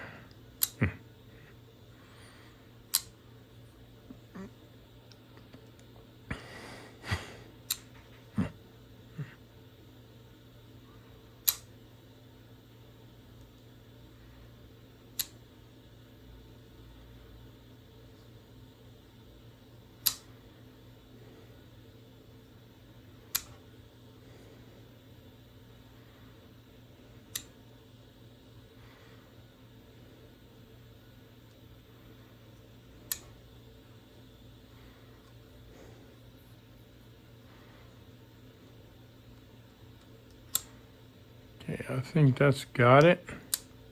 Now, it's kind of left little pieces sticking up on here. So I'm just going to very carefully, and I don't want that tearing up the brushes. So I'm just going to very carefully go over this and try to knock them down. Just very softly. Okay. I don't want to be filling that up with pieces of copper. And that looks good. I want to do a little bit more.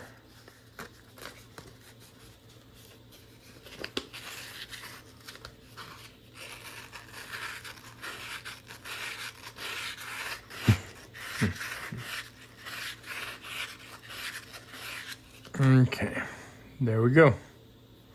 I think we're good. It's not full of copper. I didn't press real hard. So we're good.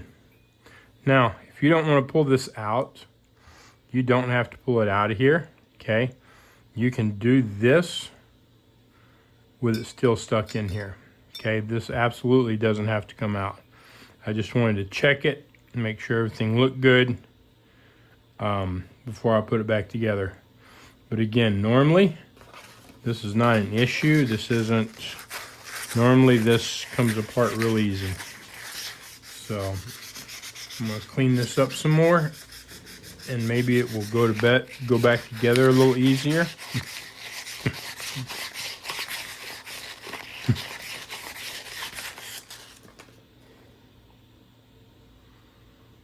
Okay. Make sure this is cleaned up. Okay. Took a small piece of sandpaper, just rolled it up, real small, just like this. Hold it tight for a minute, shove it in there, let it go, and then just in and out with it, because if I push it all the way in, you see it just turns there, so it's not doing what I want it to. But it can't, it's not going to move in and out just as sandpaper is, so that way. Now when I pull it out, I kind of turn the sandpaper a little bit, so I'm not getting the exact same groove or grain. But if you pull it out too far like I did, then you mess up what you're doing, and you have to re-roll it. There we go. Do it again.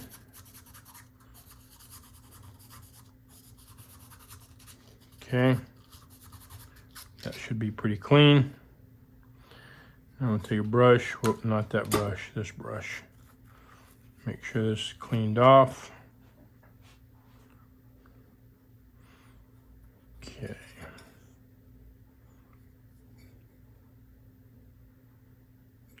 Clean that out. I can see where the Dry lubricant came through the other side a little bit, which is just fine. Just fine. We got some in there. It doesn't have to be overly thick.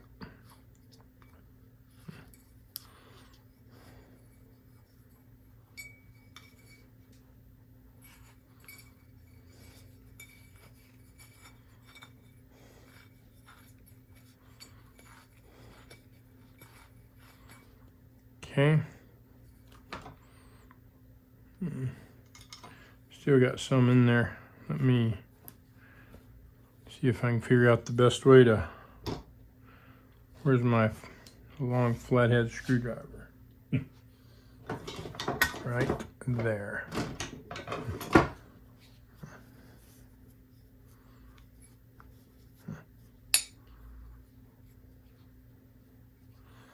Now I've got that doubled. That may be too thick.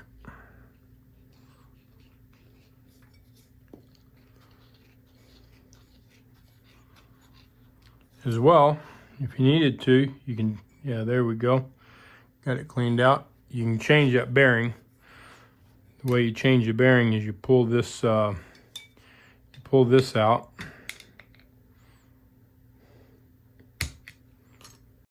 All right, so I have a pair of ring pliers, but they're the wrong type.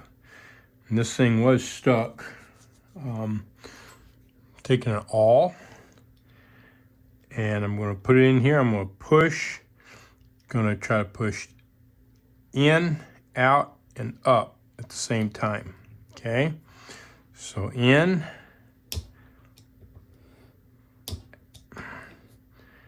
out. You can see it start, and up. Right? Oh, almost had it.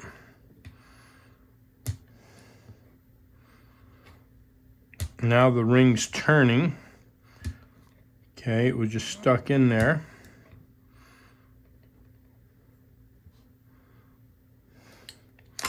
So now that's the reason it won't come out. It's because that whole ring is turning. So now that it's loose, let's see. No, I don't think so. They're just not big enough. Okay.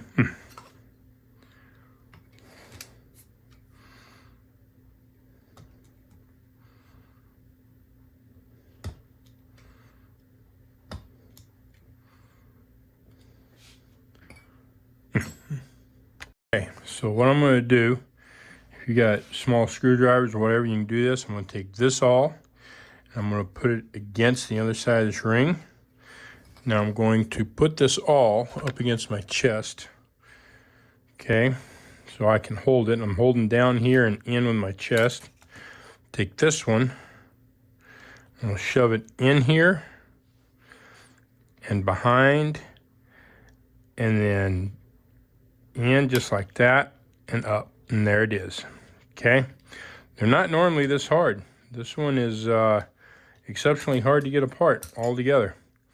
So now you want to be careful not to let this thing fly. All right, you saw it fly just like that. Now you want to be careful. If you take something, if you get something small, you can destroy that bearing. Okay, so you want to get something that fits in this hole but touches the bearing, that's not tight in the hole but snug. And you're going to put it right inside here all the way down, and then just knock it out. Okay, I'm not going to do it on this. I don't need to, but now you understand how. Then when you put it back in, you have to put it in level and carefully tap it in. And you can get new bearings or whatever, and then just put this back in pretty much the way it came out. Whoop. So if you need be,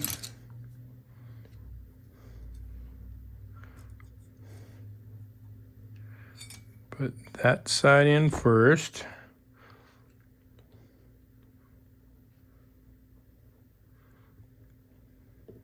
Just like that.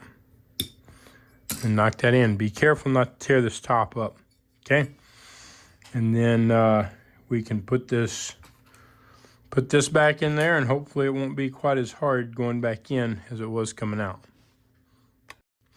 All right, so it's still pretty tight going back in. I'm just gonna have to knock it back on like we took it off.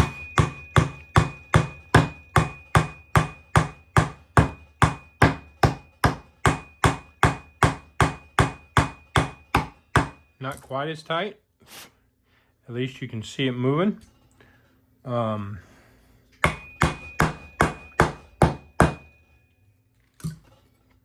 But it's got to go all the way up.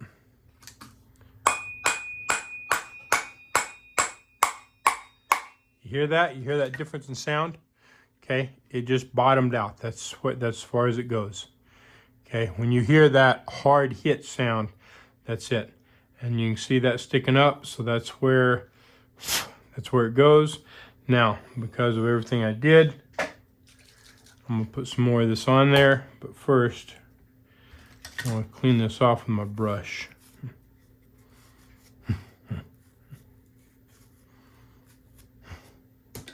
Let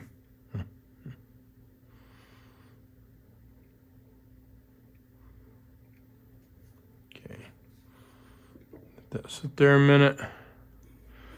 Turn it. All right, once you get this installed in the top part of the housing, then you'll take the windings and just drop in carefully. You don't want to tear up the windings, so just real carefully.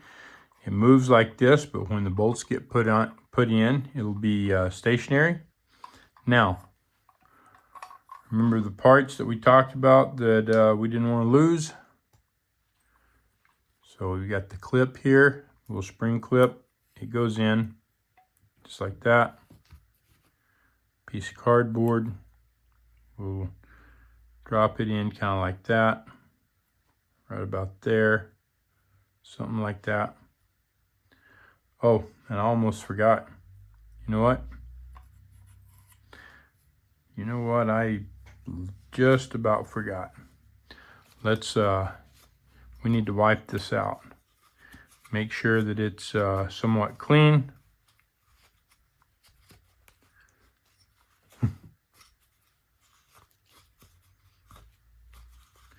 It doesn't have to be absolutely totally clean. It needs to be, any oil that's in there needs to be cleaned out. Get as much carbon and stuff out of it. You can see a bunch of the stuff coming out.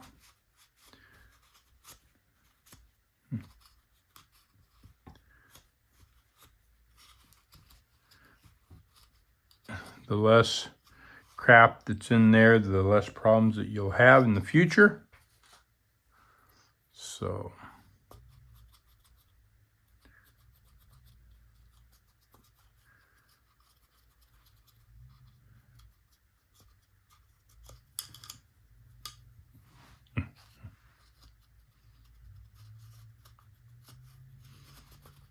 all right, that's pretty clean.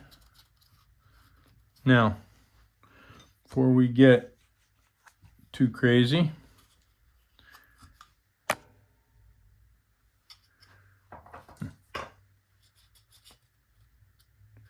we need to, before we put this back together, we need to do a little bit more lubricating. So this is a bushing right here, right in the center. This is a bushing. Okay, we'll put a little bit of lubrication in there. Not just enough to get it nice and wet. Sometimes, okay, this is a spring right here that holds that bushing in place. And some of them have a felt right there. This one obviously doesn't. If it has a felt, then get that felt nice and wet. Anyway, so let's see if we can put this back together.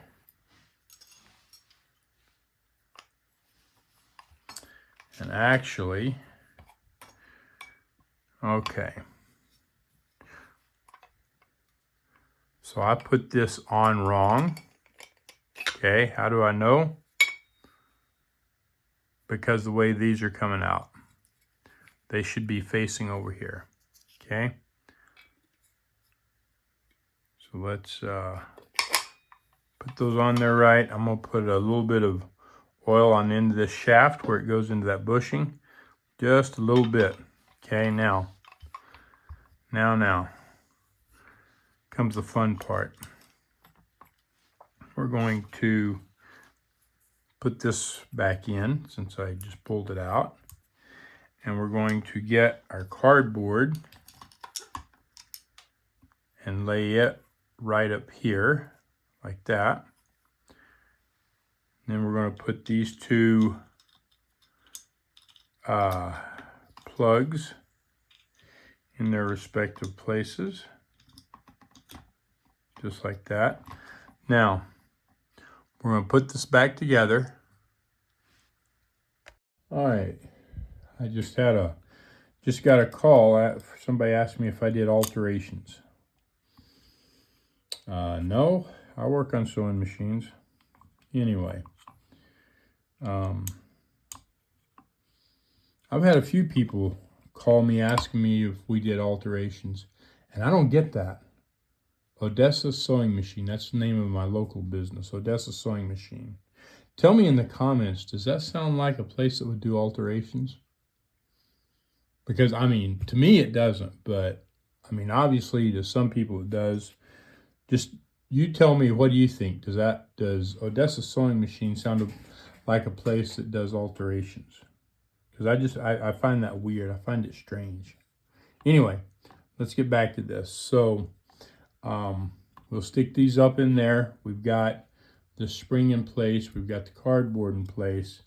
Now, need to put this down so that this needs to line up on this and push up against these.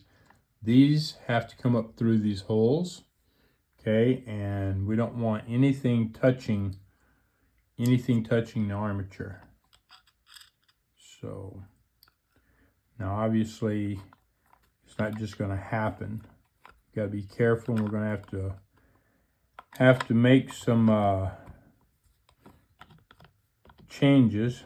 But now this thing's not going in, and the reason it's not going in is because it's not lining up on that shaft. Now I've got lining up on the shaft, but still not going in right. And that's because the wires are in the way. So, and I can't get to them right there. Let's pull it back off. Try to straighten these out some. Still got some gunk on the wires.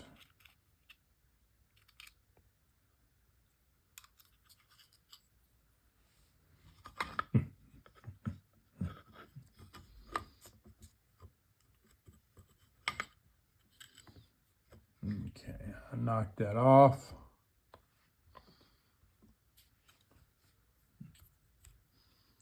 All right, here we go again. I pulled one of those out.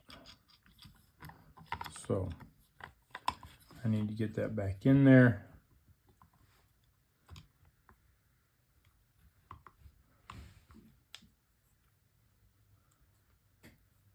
Maybe.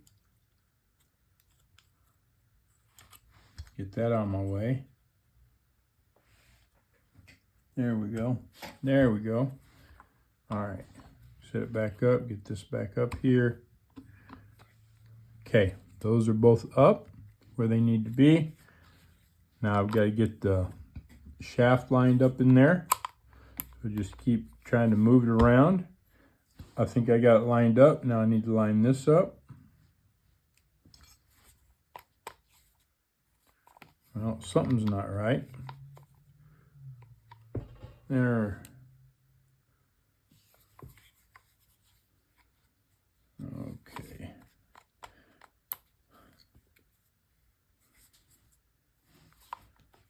There. Okay. There it is. I just wasn't pushing on it right. All right. So we've got that up and we've got that up. That looks good. Now we will put these in place. Just like this. We don't want them falling out, so we keep it upside down, or at least on its side. And then I need a screwdriver to turn that in. I just went on a service call and all my tools are in my toolbox again. There we go. All the main tools I use anyway. Let me.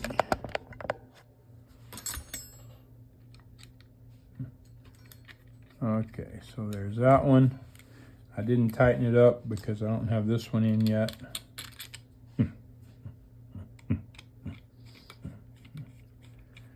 All right. Make sure that that's in place. And I don't see it. Haha, I don't see it. And there's a reason why I don't see it. This is very important. This is an insulator. Keeps these off of here. You gotta have it. So make sure it's in there. This keeps those electrical wires from touching this.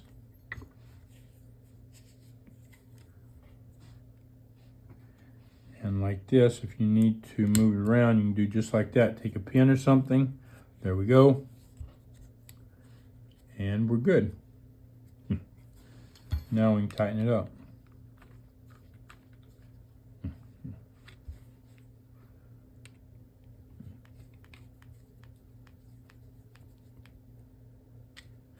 All right. Now we will put these into place. So it goes. This part right here goes right here, okay? And we want to put it in there without the wire touching the armature. Okay, so just like that, right? It won't stay, but we can hold it over.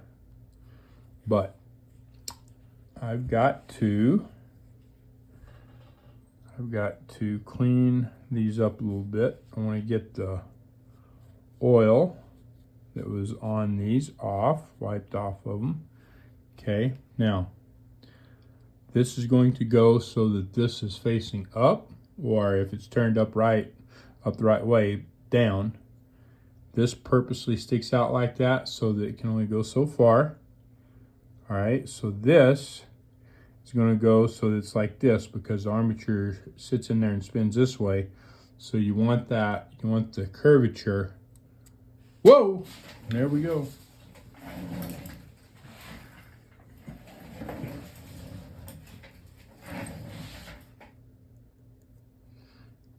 You want the curvature from side to side, if that makes sense, okay? Like that. You don't want it like that. Okay, that's not how you want the curvature. You want it like that. Now, I'm going to leave that kind of sitting up like that. Pull this back up here. We're going to get this in place. I'm just going to hold it with my finger. Okay, I'm pulling it over with my finger.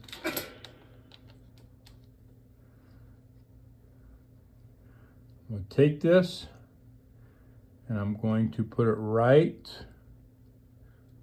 up against that armature. And I'm going to shove this holder in place and push it down, shove it up, just like that, okay? I know it's hard to see with my hand in there.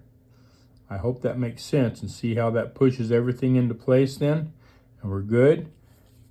And our wire's out of the way, it's not touching our armature. Need that dog hair out of there. All right, so let's get the other one, just like this. We're going to clean it off. Make sure there's no oil on it.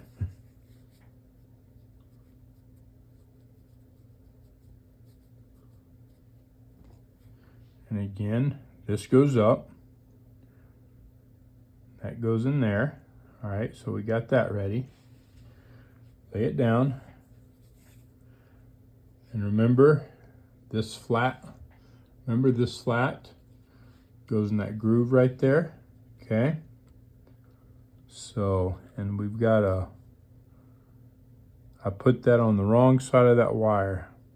All right, so I need to get it, you see how it's on the wrong side of that wire? So I need to try to get it back over on the correct side. So let's see.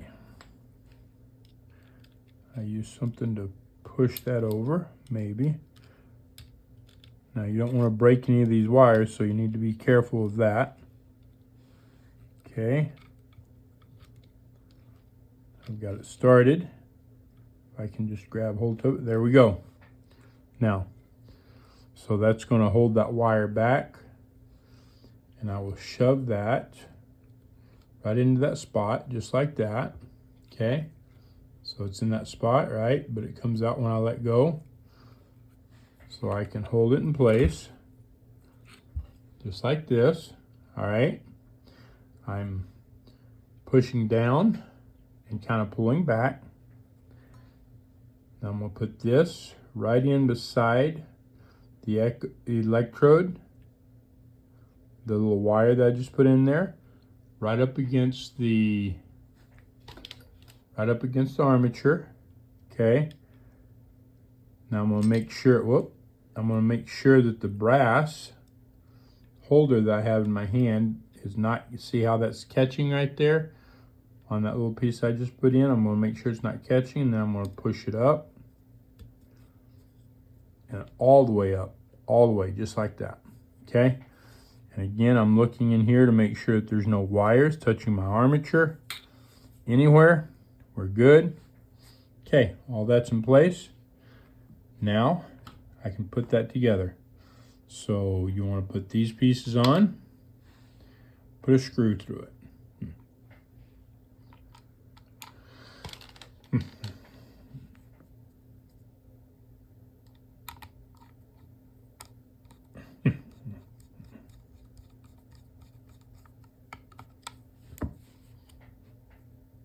And the other one. And normally they will fit on either side. So that's no big deal.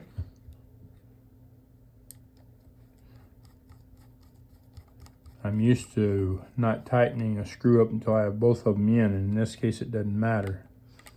I actually backed that one off if you've seen me, but I didn't need to. You don't need to do that in this case. Now, for our gear, okay, so we're going to put our gear on. There's a flat spot right there that this set screw will set on. So we're going to line them up, push it straight down on it, all the way down. Then we need to tighten it up. And I think I'm going to have to get another screwdriver. Whoop. So you've seen how that pushed that up. Okay. But we're going to make sure it's loose right now. Okay. And we'll put this on. Make sure that it'll go all the way down. Now I need to get the right screwdriver to tighten this. All right, I got my right screwdriver, my correct screwdriver. We'll tighten that up. And then I need to tighten this up. All right. And this is a 3/8. Okay. We'll put this on here and make sure it's tight. But holding that is a different story. So, but it doesn't have to be horribly, horribly tight. Just make sure it's not going to come off. But make sure it's tight so it's not going to come off. So what we can do is take something small. Now you need to be careful. We're going to put it right into where that fan is at, okay? We'll turn it just like that. Now if you get crazy with this, you'll break that fan, okay? You'll bend it and break it and everything else. So Just going to tighten it up. There we go. That's good. And then we'll look to see if it messed up that fan. It looks fine. Okay. There we go. Now it's ready to go back in. All right, I said it was ready to go back in, but I forgot something. And as I was cleaning this area off, I just saw it. Do you know what I forgot?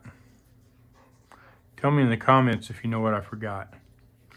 I'm going to take it back apart and take care of that and put it back together. And in the meantime, you tell me what you think I forgot. I'll tell you. All right. And so this right here is what I forgot. And why is this so important? Because this is like a little fan shroud, and it helps to direct where the air goes, how it pulls and where it goes, so that you get the best cooling on this thing. Okay, so just to make sure, it really doesn't matter which way it's turned. Just drops in there like that. And then this slides over it carefully, just like we talked about before. Okay. Then we can put this in there. And then finish putting it back together. Make sure that these are on this side. These are kind of pointed up like so that it goes through. Okay, so there we are. Those are through there. Getting this all lined up, maybe. There we go. Going in. Just not get too carried away. Since I haven't got these in here, there we go. In.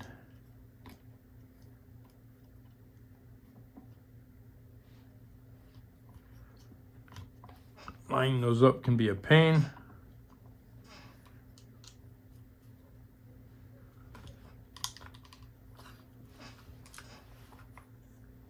Come on.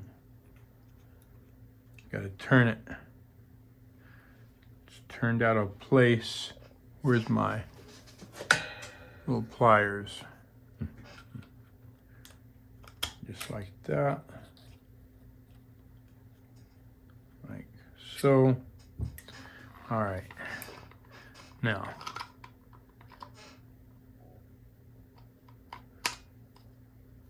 get that back down there. These are out like they go. This for sure. Make sure our spring is still in there and I can see it in there. I think you can too. All right. Get that. Well, that's not what I wanted.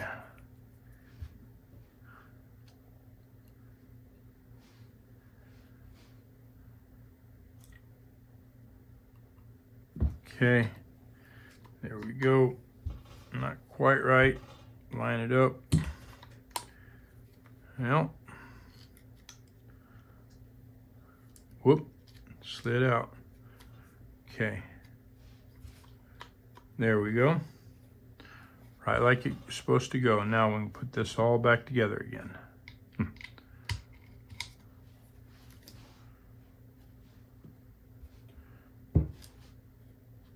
Oh, it's still in there. All right.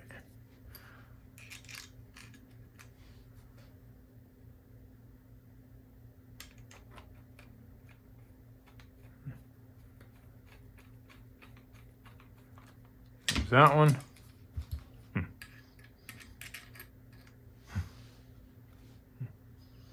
Make sure that don't get pushed out. Finger over it.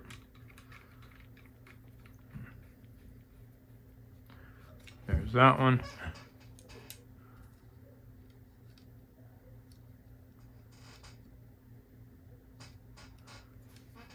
Then get this wire back in place.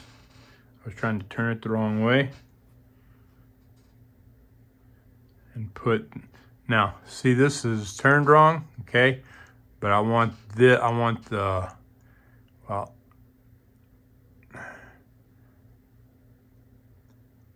I want the brush turned like that, so I can put this in there so it's kind of being held in place, and then turn the holder and then push it on just like that. Okay, so we're good there. And again, put this one in place. Get it over. I'm just gonna push this up there the way it goes. Whoop, not like that, I'm not. Okay, so the spring's sticking out. Now I'm gonna put that right over the spring and right next to, hopefully, yeah, right next to that little electrode, wire, or whatever you want to call it, and in. There it is. Okay, now we can put these back on. One more time, and then it'll be ready to go again.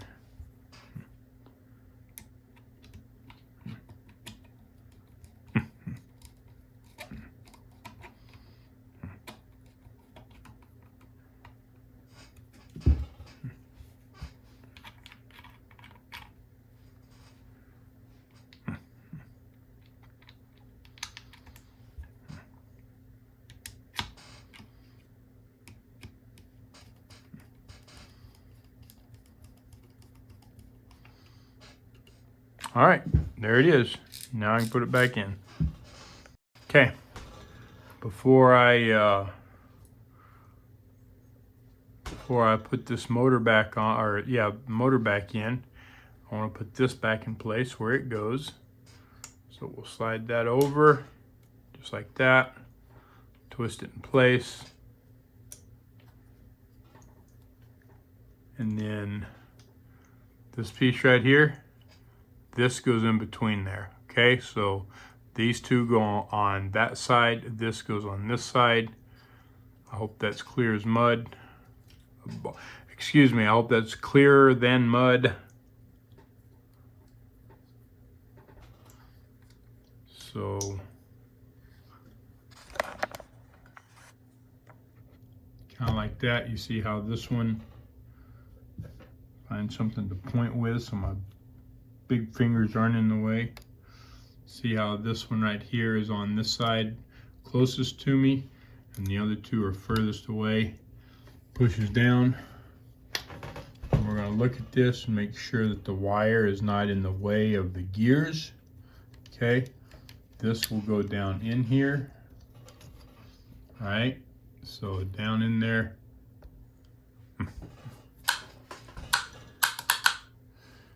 All right, gear, that's what this whole thing is about, is making sure that those gears, that wire is not on those gears. And underneath it keeps it out of the way, so we're good. We're good right there. Now we can put that motor back in.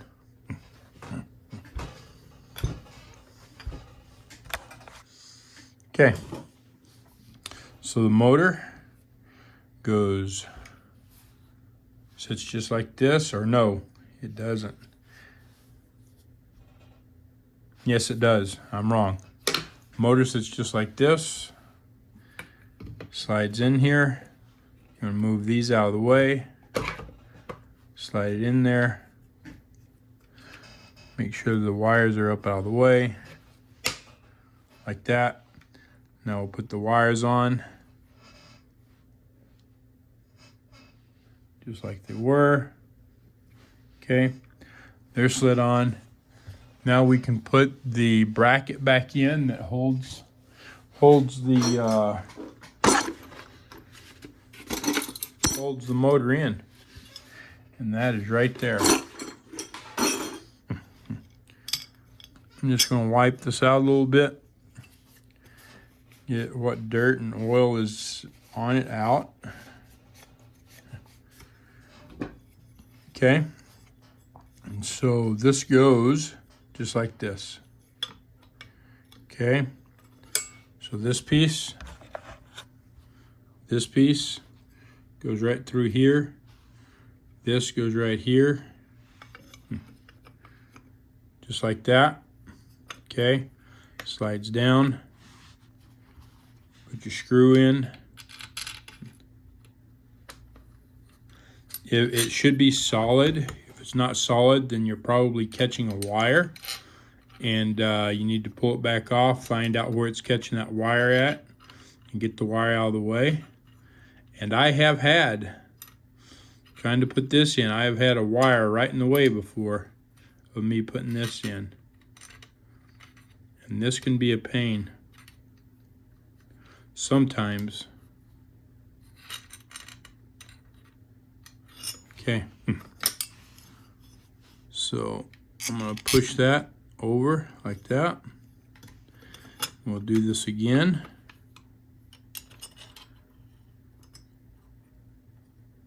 There we go, right like it was. So the wire was knocking me off.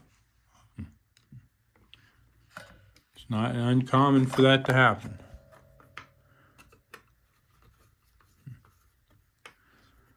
Okay, if you got questions on that, let me know. All right, I think we're good to go. I think I can put this back together. Make sure everything looks good. If you need to adjust the height of your feed dogs on the 401 or 401A, I have that video over on Patreon. There is a link down in the description. Just go down there, click on that. It's $2 to join, or $2 a month to join. Anyway, I've got the full video over there for adjusting the feed dogs and adjusting the needle plate and all that. So if you need that, you can go check that out, and y'all have a great day. Thanks. All right, once you're done adjusting everything and such, then we can just put it right back. We can put it back together, which is obviously easier on these than it is the newer machines. Don't have a bunch of plastic parts to take apart. Plastic pieces to take apart. So put the bottom on. Oh, and I guess I better put the hand wheel back on. And we will put some oil on that. So put some oil here. And I'm gonna put some oil in there just to make sure. My phone says it's trying to die on me. Maybe it'll last long enough to do this. Put some oil in here.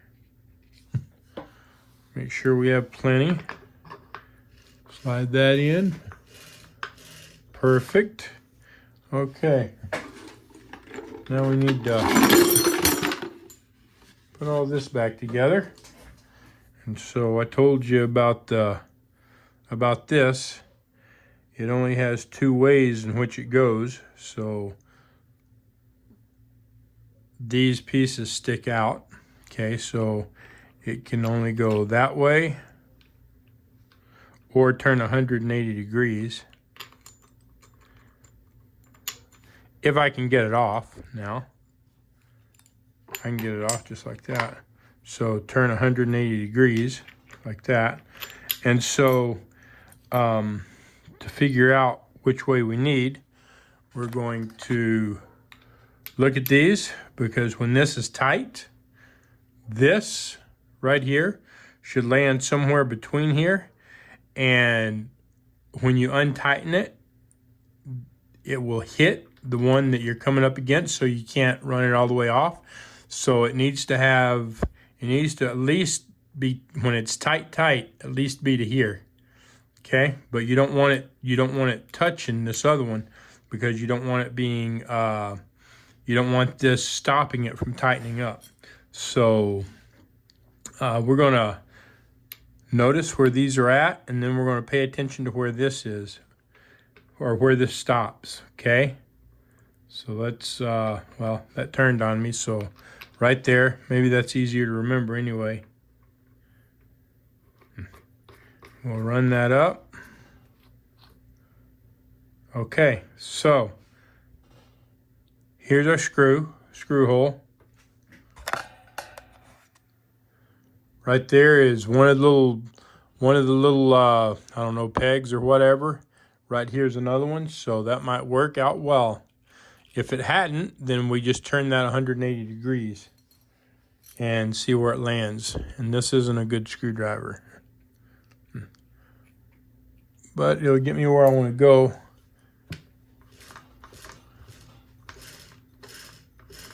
I don't like that. It's not really. Okay, let's see what we can do. We're going to turn it and see what it does. Because it's not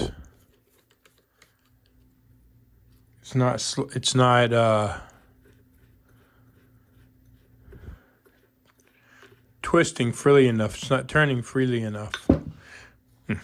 See, it should turn like that. So let's see. Okay, we'll turn that 180 degrees. Like so. Now, isn't that where I just had that? Or actually, no, we turned it. So let's see what this... Okay, so we're here. That doesn't look good. Yeah, no, it's going to fall just on the other side of that one. So that's definitely not going to work. Because it won't allow you to tighten. It won't allow you to untighten it at all. So I got to work on loosening that up. I'm going to knock some of this off. This isn't going to help that issue.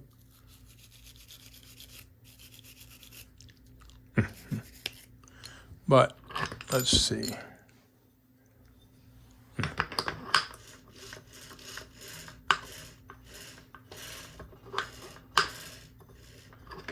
Let's I don't like that. All right, I'm going to see if I can. Maybe this is a little dirty. See if we can clean this up some.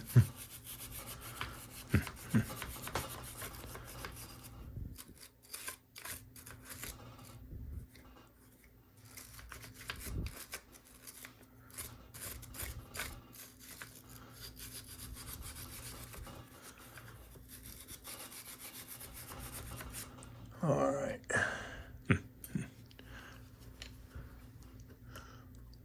Wipe this off. Put some more oil on it.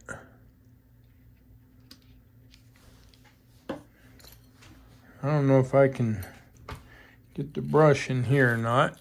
Yeah, I can. So I'm going to wire brush that a little bit.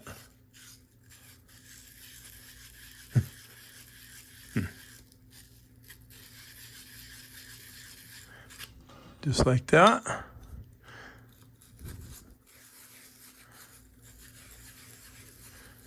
Make sure I got that good all the way through.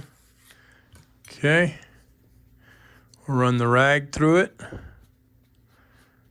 Make sure that that's pretty clean. There we go. Get some more oil in it. Let's see what that'll do for us.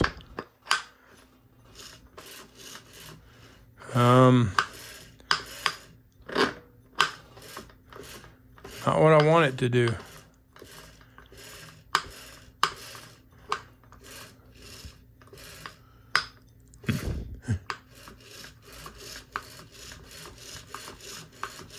I mean, it's loose, but it's got enough friction that it's turning it. So, I don't know. I guess we'll see what it does when we put some power to it and it turns faster. Let's see if that's going to work or we got to turn it around. Okay. That's going to work. Find my screw.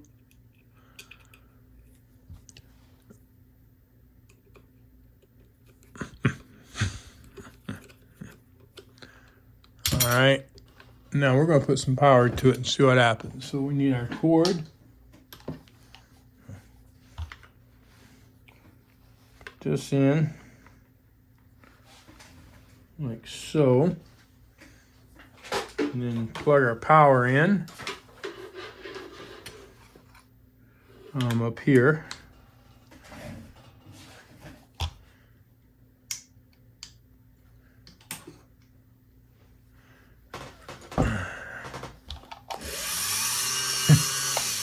That works. So it wasn't working when I turn it by hand. Maybe it's because I'm pushing down on it. Maybe that's why. Adding friction. But when the motor turns it,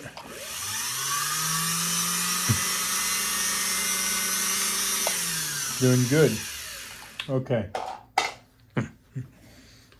There we go.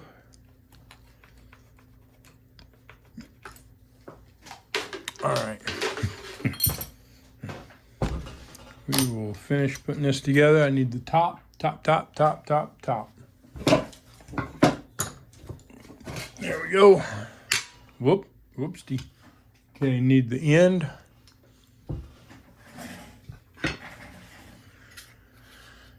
When you put the end in, if you don't know, you just line these two brackets up. I'll move this over. I call them brackets. That's not really what they are, but so, ooh. Clean that out.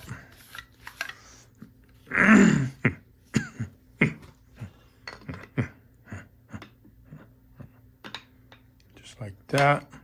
Or maybe we'll go to, yeah. Okay, so depending on how they're sitting is depending on how it'll go in. So like on this one, it's not going to go here, but if I put it in the top here first, then it will slide right in, okay? And it's not going to stay shut until the top is on. Don't lose our screws. Wipe this out a little bit.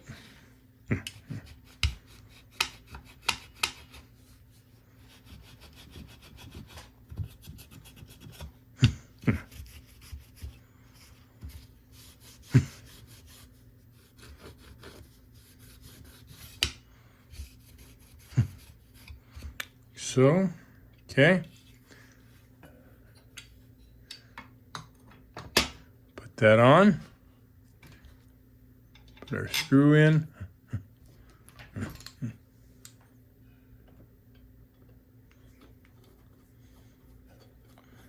Run it down.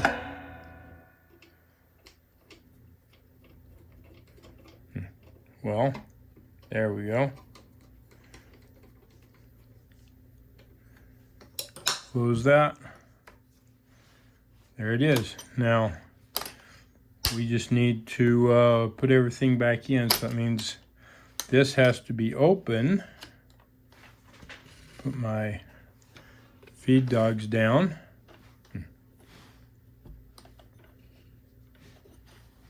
Just like that. Then we need to put our bobbin case back in. Do you remember how? Do you remember how I showed in the beginning of the video how to put that in? I'm just making sure this is clean. Tell me in the comments if you remember. Yes or no? All right. So lift that up, push it back. Bring this over. Something like this. Oh, well, move that back. All right. And so this goes right there. Just like that. And then it pulls up. Whoop. Just like that. Okay, so in that groove, the edge of the hook sits in that groove. Okay. So just like so. Now we'll take a little bit of oil and we'll put on that little shelf or whatever you call it, where that rides at, where that bobbin case rides on the hook. And now we will pull this forward, put it down. There it is. just like it should be. Now we can, I'm probably putting the end wrong. There we go. Maybe, maybe not.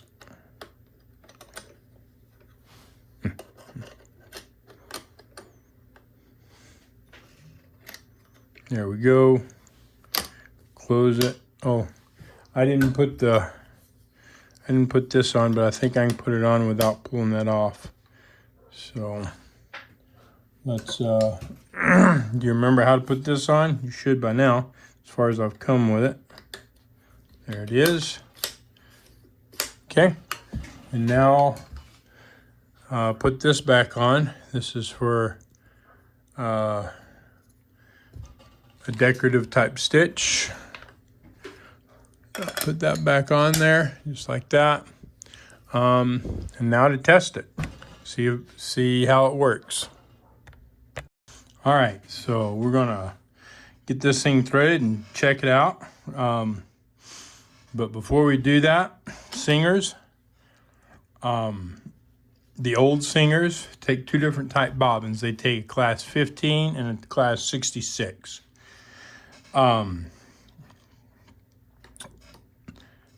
This style bobbin case, whether it's a plastic bobbin case or a metal bobbin case, this is a class 66 bobbin. This is a class 66 bobbin. Okay, this is a metal 66. You see how it's made? You see how it kind of slants down? Okay, so this is the type bobbin that fits in here. If you put a class 15 in here, it's not going to work. Your threads are going to wrap that bobbin and you're going to have a huge mess. Okay, let me see. I have class 15 right here.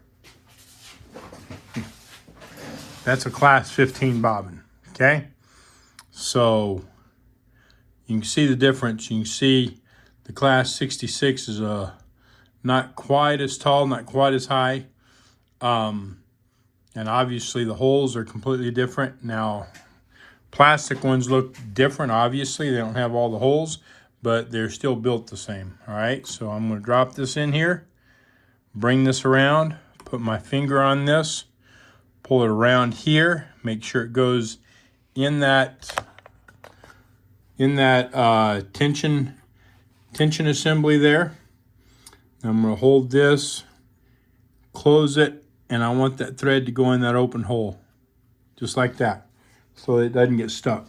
And now we can put some thread up here, up top, and we can thread it. All right, so make sure our pressure foot's lifted, our needle's all the way up, our needle bar's up, and we'll put our thread right here. Man, I don't think that thing's gonna work too well. I don't know why they got them cut off like that. Anyway, then we'll go here into this needle guide, down into our tension assembly. That just doesn't look like it's gonna work worth a dang. Just like that. Through the take-up lever, down the thread guide, into this thread guide, into this thread guide, and no needle. Okay. Get it up into here.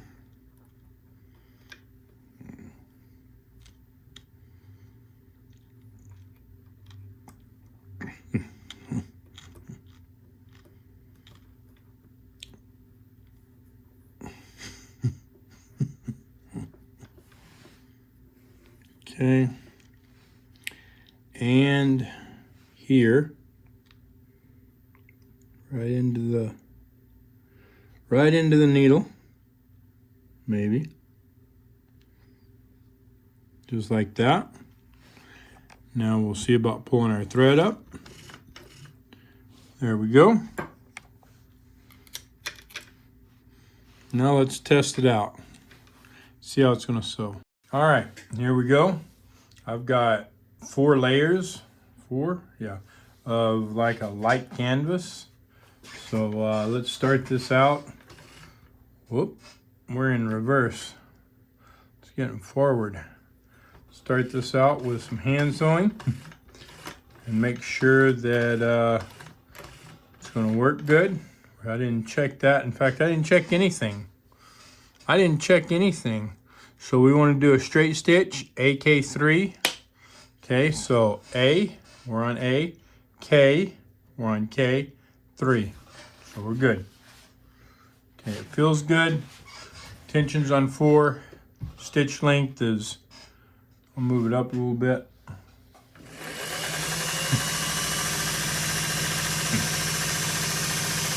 I don't like that thread. I don't like those spool pins.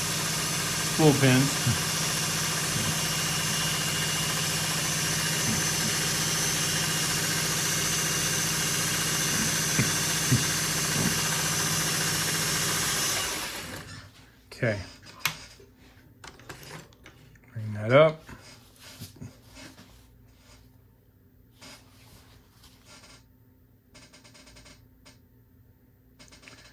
And we're not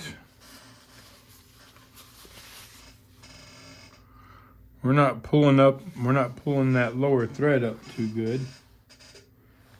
Looks like that lower thread's a little bit bigger. So, let's see what the deal is, Lucille. We're just kind of wrapping that lower thread with the upper thread, if you see what I'm saying. But it looks like that lower thread is a good bit bigger than the upper thread. So that will definitely cause that. That's fairly tight actually. So let's back it off. I can't get that in there, so we're going to take this off like so.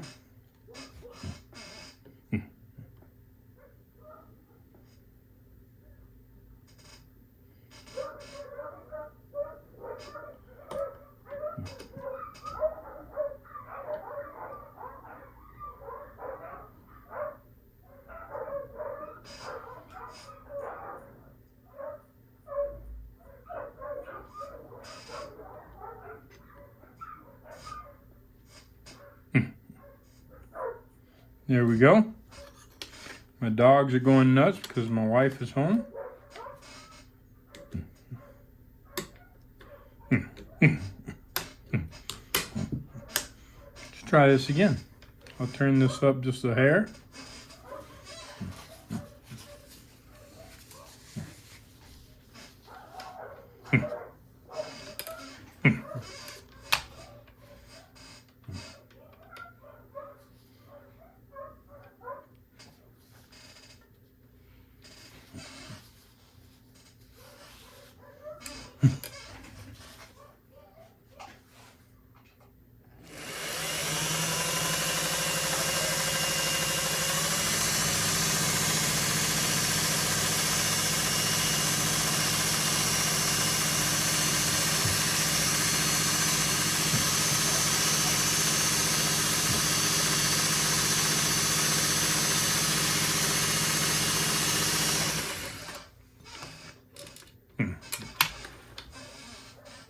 Let's cut that off.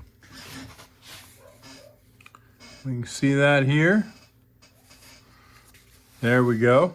It's pulling it up like it should. Looks good. Looks really good. If you've got any questions, let me know. And we'll do a zigzag here in just a minute. Okay, so let's put this on a zigzag. We look under here, primary patterns, red lever controller's width. BL shows a zigzag. Okay, so we will put this one on B. Whoops. This one on B. And then we'll put this one on L. So we have BL. Now, this is going, obviously, the width going to determine our stitch width. And let's just go to 5. a full, just as large of a stitch width as we can get. So here we go.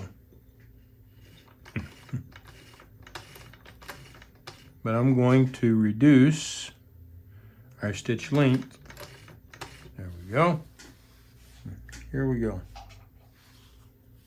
Maybe move my foot pedal. Put this over here where you can see it.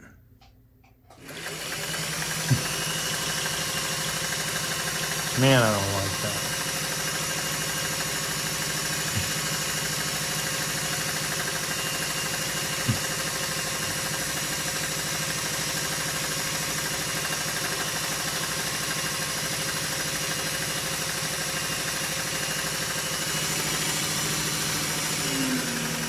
Nope. I let up on the controller. There we go. We'll cut that. Take a look at it here. That looks good.